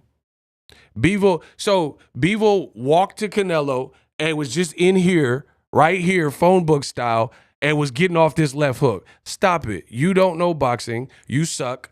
It's a wrap. Does anybody know what a phone booth fight is? That's not Bevo's bag. That's an inside fighter. Errol Spence was fighting a pressure style and Sean Porter, and they was both right here with the earmuffs, and pop, pop, pop. That's an inside fighter. I didn't say you can't have a good left hook. Bro, oh my, the lack of depth in boxing fan knowledge is horrific. It's horrific, bro. You ain't never seen, bro, Bivol, Lomachenko. I'm not saying they don't have good selection of punches. I didn't say that. They're more of an in and out style. Amir Khan, that's an in and out. Amir Khan just jump in, ish, ish, ish, ish, and then he jump out. Like, that's it. Amir Khan is not an inside fighter. Amir Khan don't just be in there like Tyson and just and do his work. He jump in, ish, ish, ish, ish, ish, ish, ish. Like, then he do his work and hop out. I'm talking about an actual inside. Sebastian Van Dork, thank you. Shout out to Tweez, somebody who actually knows boxing. Amazing. Sebastian Fundora is lanky as hell, but he can fight on the inside. And you look at this Sebastian Fundora versus Lubin for an example of that. The uppercuts, he loved that uppercut. Rah, rah, rah. Like, he's throwing the uppie. Thank you. Somebody knows boxing. Great. Kyrie, Ego, I'm with you, Bud. On Bud, but go back and watch the Mean with She. Bud knocked him out by making it inside fight. Whatever, bro. Okay. Bro, Bud switched styles because, like I said, he was getting bested, and he switched styles, bro. He didn't like I know y'all don't know boxing. You guys are showing me. You're doing an amazing job of showing me you don't know boxing. If you think Bud is the best elite inside fighter, Jaron Ennis is a better inside fighter than Bud Crawford, for sure. But see, this is the thing. Why are boxing fans so angry with basic cold hard truth? You could not be a great inside fighter, but still be a great fighter. That's like LeBron James. He's not the best 3-point shooter we've ever seen. Doesn't mean that Ray Allen is a better player than him because he can shoot more threes. But to say that LeBron or Vince Carter or somebody like that is a better 3-point shooter, that shows me you don't know what you're talking about in the sport. So again, LeBron could be a better player than whoever. Let's say LeBron and whoever I just said, Ray Allen. But that don't mean he's a better 3-point shooter. So it's okay that Bud is not an amazing inside fighter. He's been getting the job done. Cool. I have no problem with that. But to lie and say he's this immaculate inside fighter, you don't know boxing, bro. Subriel Matias, I'll give you that. He hurt dudes. He hurt dudes on the inside. You don't want to be on the inside with him. See that? Thank you for the people that actually know boxing. Errol Spence is an inside fighter. He knows how to fight on the inside. Floyd Mayweather can fight. Like, even this might surprise some of y'all because y'all don't know boxing. Manny Pacquiao's not an inside fighter either. I'm not saying he don't get inside and woo, woo, woo. He don't get on the inside and stay inside. Like some dudes, like my mom used to say when I was a little kid, and I'm playing with squirt guns, all types of stuff, water balloon, and I kept coming in the house. My mom used to tell me, if you come in this house one more motherfucking time, then you stuck in that house and you staying in the house. Staying inside. That's what I'm talking about when I'm coming to the conclusion of who's an inside fighter. Is where you go in the house and you stay in the house and you're not afraid. You don't have to come back out. That's what I'm talking about, an inside fighter. You can go in the house and you're perfectly comfortable in that house. Not like some Pacquiao, jackrabbit stuff. You're not staying in the house. You woo. Can you woo? Brandon Figueroa is an inside fighter, and his brother Omar. That's what I'm saying. There's a lot of Mexican fighters that are great inside fighters. Marquez, old school phone. That's not Bud, and it's okay for it not to be Bud's bag. But you guys are trying to, I don't know, convince me that Bud is this amazing inside fighter. Whatever. That's why I say Bud can't be compared to Floyd, because Floyd does it all. Bud doesn't. Bud is a long-range, outbox type of guy. He's good in the mid-range. Floyd does it all. Floyd can offense, defense. Listen, here's another thing. Here's another thing Bud can't do. Fight off the ropes. He's better off keeping it in the center of the ring. Name a time that Bud was just on the ropes and looking sweet and just like, that's like against somebody formidable. Floyd was in there with Cotto and De La Hoya, an Olympic gold medalist, and De La Hoya was like, bah, bah, bah, bah, bah, like throwing punches, and Floyd just on the ropes. Like, bro, Floyd was just on the ropes, like catch and shoot and like countering off the ropes, just bah, bah, bah, and feeding Canelo and stuff, like off the ropes at night. You know who's surprisingly a good off the ropes fighter that surprised me that I seen live? Jamal Charlo.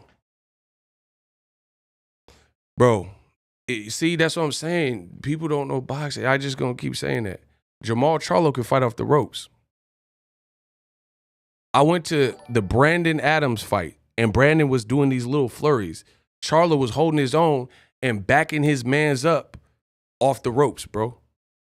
Jamal Charlo is I guess I would say underrated because I don't think everybody knows this about him. He was nasty on them ropes. Go watch the fight. I was at the fight. I was in H-Town, I was in Texas, big Texas, and he was off the ropes. And it's not even just that fight. I've seen him fight off the ropes. That's like a lost art. It's like even like body work. Some people headhunt more than they do the body, especially the kids, the younger fighters.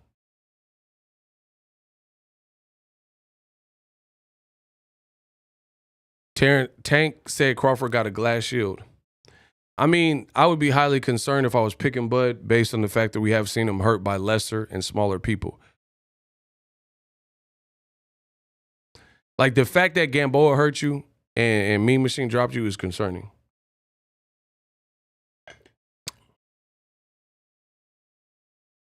And even Kell Brook. But see, the Kell Brook, he was paying too much respect. Errol, man, just wait for the fight, bro. Errol's not going to pay the respect that Kell Brook had when he's creating the openings. That's why, to me, I thought it was crazy that Bud hadn't even beat Errol and he was talking about fighting Jermell. That's another horrible stylistic matchup. I don't know what y'all talking about, but I think Jermell Charlo would be another horrible fight for Terrence Crawford. Based on what I've seen. But apparently you guys see Mayweather-esque Bud Crawford performances. I'm not saying these performances aren't good, but he not like... Here's a question. This is a true life question. To show you the top ranked matchmaking. And I know the fact that I'm so great, I know there's going to be people guessing and saying stupid stuff that doesn't fully or really answer the question. But here, let me have at it. Okay. Name the last person with an American style or a Cuban style that was about Crawford's size that Crawford beat. So, okay, this is the only parameters. Somebody with an American boxing style or a Cuban boxing style, like I'm talking about the slick Cuban, like slick, aggressive, like David Morrell's, or like, you know, like Guillermo Rigondeaux, like the guys are going to really make you think of blah, blah, blah. Name a recent, so welterweight, so at welterweight, we'll just say it like that. That's what I mean by recent. Name a American style, not an American, but an American style.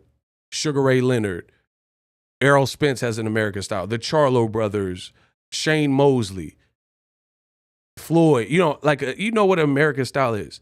Name a person that Crawford fought with an American style or like an advanced Cuban style at welterweight.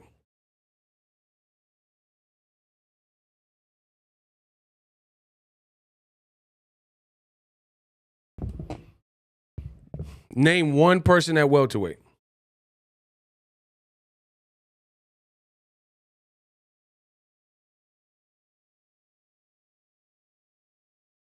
See, you guys get mad at my prediction. You get mad at me picking Errol. You get mad at these things. But the reasons why I don't have anything against Errol. I don't have anything against Crawford. The reason I know this man did not say Hank Lundy. I know this man didn't say Hank Lundy when I said at welterweight, and you really gonna say Hank Lundy in general? Bro, y'all, listen, y'all sound literally pathetic. Y'all, like, I know I'm great, but the way y'all come across is just pathetic, bro. I know you want me to be wrong, but you shouldn't have to force me to be wrong by, like, lying or saying, come on, Hank Lundy, bro. Hank Lundy, style-wise, like, really? First of all, it doesn't even satisfy the question because he's not a welterweight, and they didn't fight at welterweight. Second of all, I don't think, when I think of, like, premium American styles, I don't think of Hank Lundy. I mean, he cool. I ain't got nothing against him, but it's not the guy that comes to mind, bro. It's like, but I told you this. I'm so great. Igor Stradamus predicted. I said, I know I'm going to make the question, and some of y'all just start guessing, and that's what it is. Bro, I said that. Oh, I know you said that, but it was stupid as hell. You don't have to. I don't know why you would even say something that dumb and then claim credit for it, bro. If I said it, it's like throwing a rock. You better off just throwing the rock and then hiding your hands. You really took credit for saying the dumbest thing in the last 30 minutes. Amazing. We have amazing boxing fans. They take credit for saying dumb stuff. Oh, I could make a booger fly. I said it. Yeah, I said, okay. You said the most inherently stupid thing that I've ever read in the last 30 minutes. Good job, Coda. I said not at welterweight. You just don't get it. You don't get it, bro. So if somebody asks you a question and they say at welterweight, then why would you say a guy who's not at welterweight and then say, oh, but I said not at welterweight when it didn't satisfy the question and didn't answer the question? So if you go to the DMV and then you're filling out the paperwork for a driver's license and it says eye color and you're like blue and they're like, hey, you don't have blue eyes. You're like, oh, I didn't say it was me with the blue eyes. I just said somebody got blue eyes. Bro, get the out of here, bro. That is the dumbest logic I've ever heard. It's a direct question. What is your eye color? And you say blue and you don't have blue eyes, so it doesn't satisfy the question and it's a lie. And you're like, oh, I didn't know you meant me. I thought you was talking about Chris Hemsworth. Oh, Thor got blue eyes. Bro, get the out of here, dog. Hey, I sound corny. Get him out of here, bro. You're done. Bro, you sound, this is like literally the thickest, dumbest person that we've had in a minute. He said, oh, you sound corny.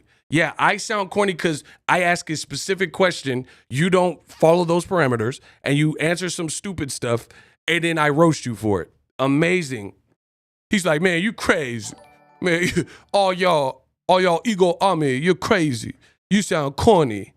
Bro, I don't sound corny. I don't look dumb. I can assure you that, bro.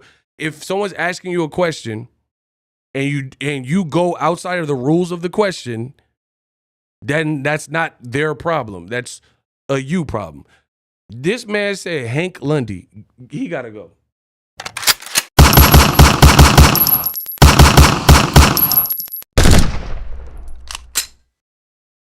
I truly think some of the boxing fans have Tourette syndrome. I really do. I'm really thinking that. Either that or it's like Family Feud. And you know how the contestants on Family Feud, they trying to get the turn so bad where they'll hit the buzzer and they saying it like Steve Harvey ain't even said the full question. So they answered the question wrong because you was so hasty to hit the button. You see what I'm saying? It'd be like, name someone Crawford fought at welterweight with an American Hank Lundy. Man, shut your stupid up, bro. If this was Family Feud, he would be the dude that hit the buzzer before the Steve Harvey, the host, finished the question and said the dumbest stuff because you didn't even comprehend the question. Name a great, evenly sized fighter with an American style that Terrence Crawford fought at welter. Hank Lundy. Big money, Hank Lundy. And they be proud of the answer. Bro, they say the dumbest thing known to man and they be proud on their Family Feud of the answer. They be like, Hank Lundy. Lundy, y'all. Big money. Bro, you're stupid. You proud of that? And he took credit. I said it. It was me. Bro, get him out of here. What y'all talking about? Sorry y'all had to witness that. I had to punish somebody. This is easy work for me. I'm going to ask one more time. Name an evenly sized, like somebody who's about Terrence. You guys know what even means. Someone who's about Terrence Crawford's size at welterweight that he fought that had a American style. So when we think of American style, I gave you examples. Floyd Mayweather's, the Sugar Ray Leonard's, the Ray Robinson, like an American style, good on offense, defense, can mix them, can box, like fleet-footed when they need to be, in the pocket when they need to be. Sean Porter, oh my gosh, bro. Sean Porter, they say he fight like a football player. Really? Okay. So, again, y'all trying. Do you really think Sugar Ray Leonard and Sean Porter have similar styles? Floyd Mayweather, I just gave you examples of what the definition of American style was, and you really said Sean Porter, bro. Sean Porter has his own style. He don't fight he don't just be on his that's like, bro, this is sad, dog. This is sad. I know y'all want me to lose. I know you want me to be wrong. This is truly sad. The fact of the matter is I'm asking and posing a question that none of you can answer. So why does Errol Spence have an American style? Okay, I'll tell you. Because he represented us in America in the Olympics, and if you watch his style, he's fundamentally sound. He uses a jab. He uses footwork. He cuts off the ring. Like, he's good on both ends.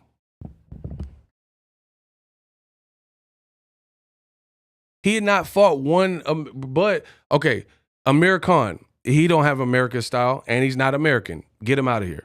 Lithuanian boy, Greens machine, get him out of here. He is a European style.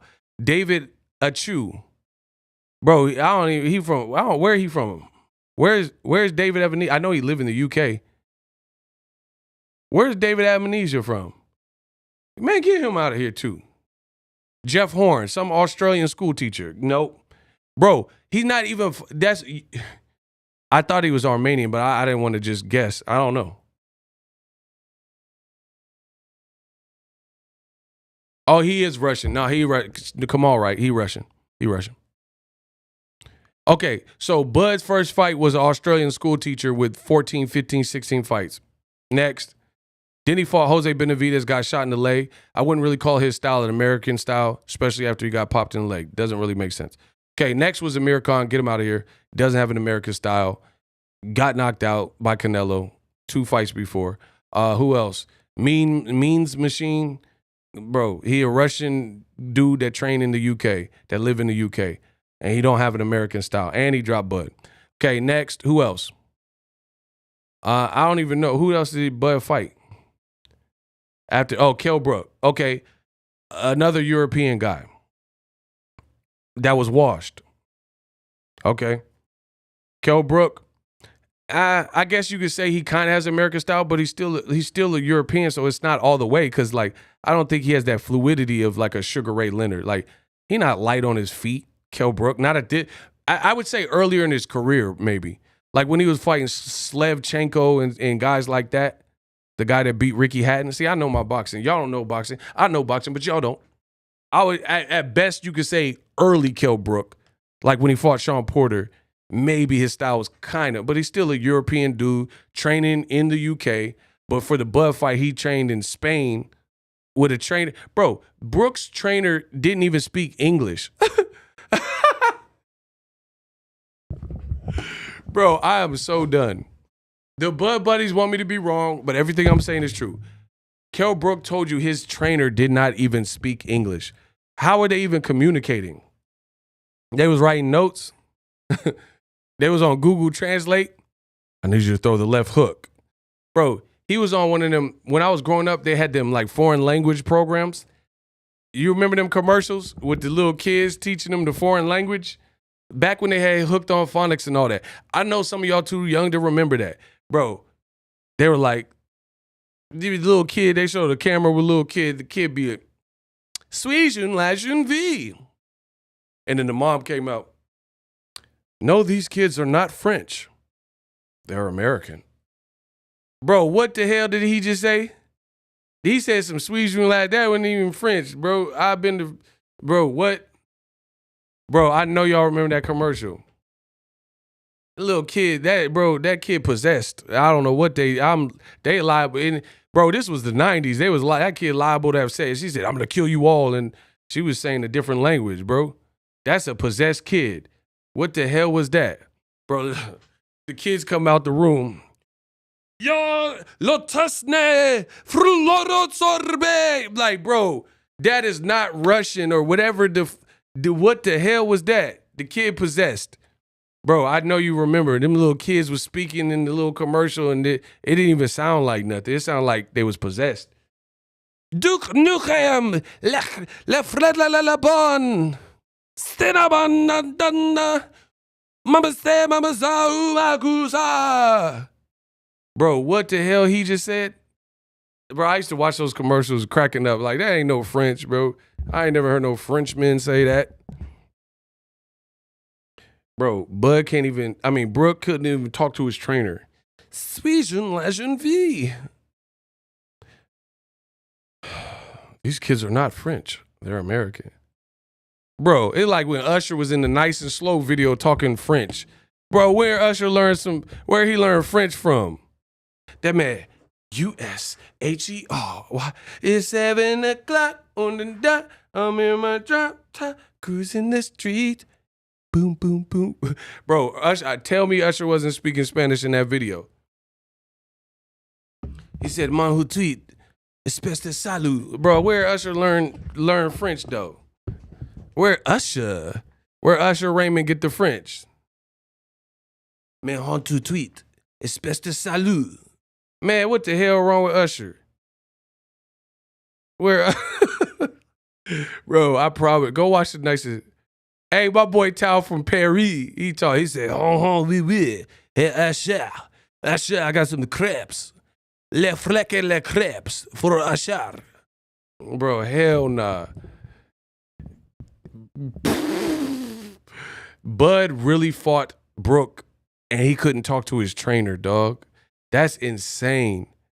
Bro, so when Bud switched to Southpaw, what was the trainer saying? If they didn't have a common language.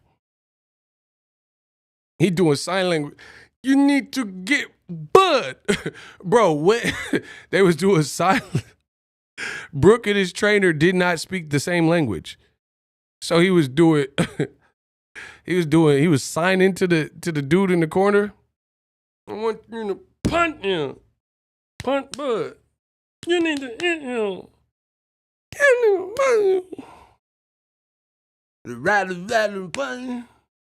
Man, come on, bro. And Bud be like, I fought the best Brooke. Bro, you didn't fight the best Brooke. I would have rather seen you fight Russell Westbrook. That's a bar. Hold on. Listen. Bud capping, he said he fought the best Brooke. I would have rather seen you go into the NBA and fight Russell Westbrook. Listen. Oh my gosh, I'm barring y'all up. Stop playing, bro. Yeah, get the likes to 750. Oh, we over that. Come on. I'm done with y'all, bro. What? July 29th. July 29th.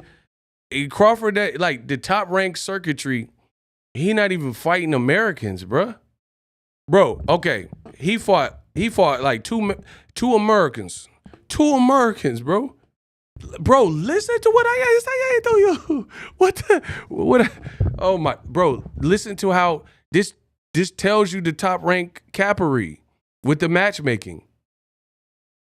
Block ACP. Kamal says, I would have preferred Brooke Shields. Listen to me.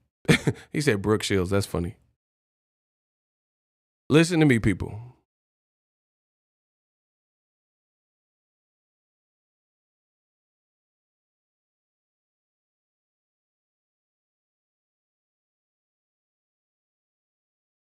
All right. If you look at all of Bud's fights at welterweight, how many Americans did he fight?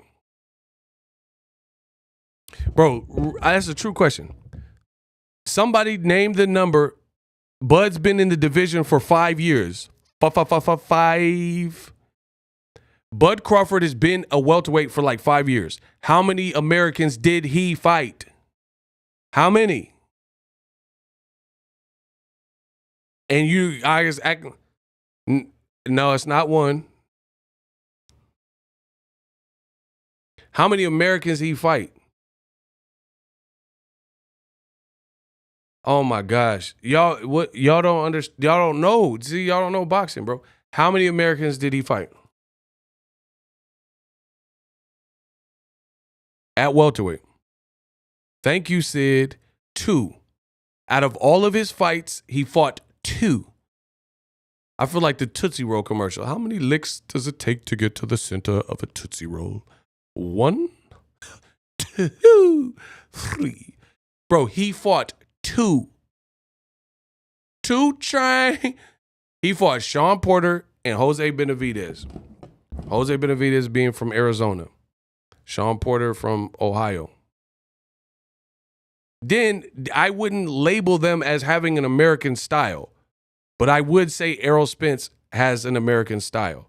So you fought the top rank diet and you only fought 2 Americans, bro, or 2 people with like an American style. Errol Spence out here fighting Mikey Garcia. He's an American with an American style. He's technical. He has the ability to jab. He has power. Blah, blah, blah. Fought Danny Garcia. He fought Ugas, who's Cuban, but we know about the Cuban boxing school. He fought a technical Cuban who has some aggression coming off the Pacquiao win, right? Errol fought Lamont Peterson. The only person that Errol really didn't fight that wasn't from America was Kell Brook, but it was more of a prime Kell Brook. It was the prime welterweight Kell Brook and Ocampo. The other thing that's concerning, Errol went through all this peril and the eye, detached retina, car crashes, and they fought about the same amount of times recently. Like they have almost about the same amount of fights. There was nothing wrong with Bud. He didn't get like car wreck or he didn't have nothing wrong with his eyes. And he literally was fighting 1 time a year. And you don't see nothing wrong with the top ranked diet. Why was Bud, who had no car accidents, a clean bill of health, why was he not fighting? Why was he fighting Kell Brook 1 time a year, Sean Porter 1 time a year, David Avanesian 1 time a year? He literally fought 3 times. I understand why Errol Spence fought the amount of times because he went through all these different things. Bro, Errol Spence saying, hey, no tune-up, and fighting a guy like Crawford who has like top billing and like, you know what I'm saying? He's like a top billed name. Bud didn't want to go straight into the Errol fight without fighting David Achu. Man, come on, bro. Come on, bro. Why didn't Bud just go straight into the Errol Spence fight? And why he keep bringing up roadblocks like, oh, we got a coin flip? Like, to me, that don't signify you want the fight. If you want the fight, you're not going to be difficult to work with, period. Anyway, I'm out. I've been streaming so long. Appreciate y'all. You guys are the best. I'll be cooking with some more heat. Deuces. Hey, get the likes up. I need y'all to hit the likes up. Let's do one last little run of likes. Everybody hit the like button. If you ain't hit the like button already, run them likes up. Deuces.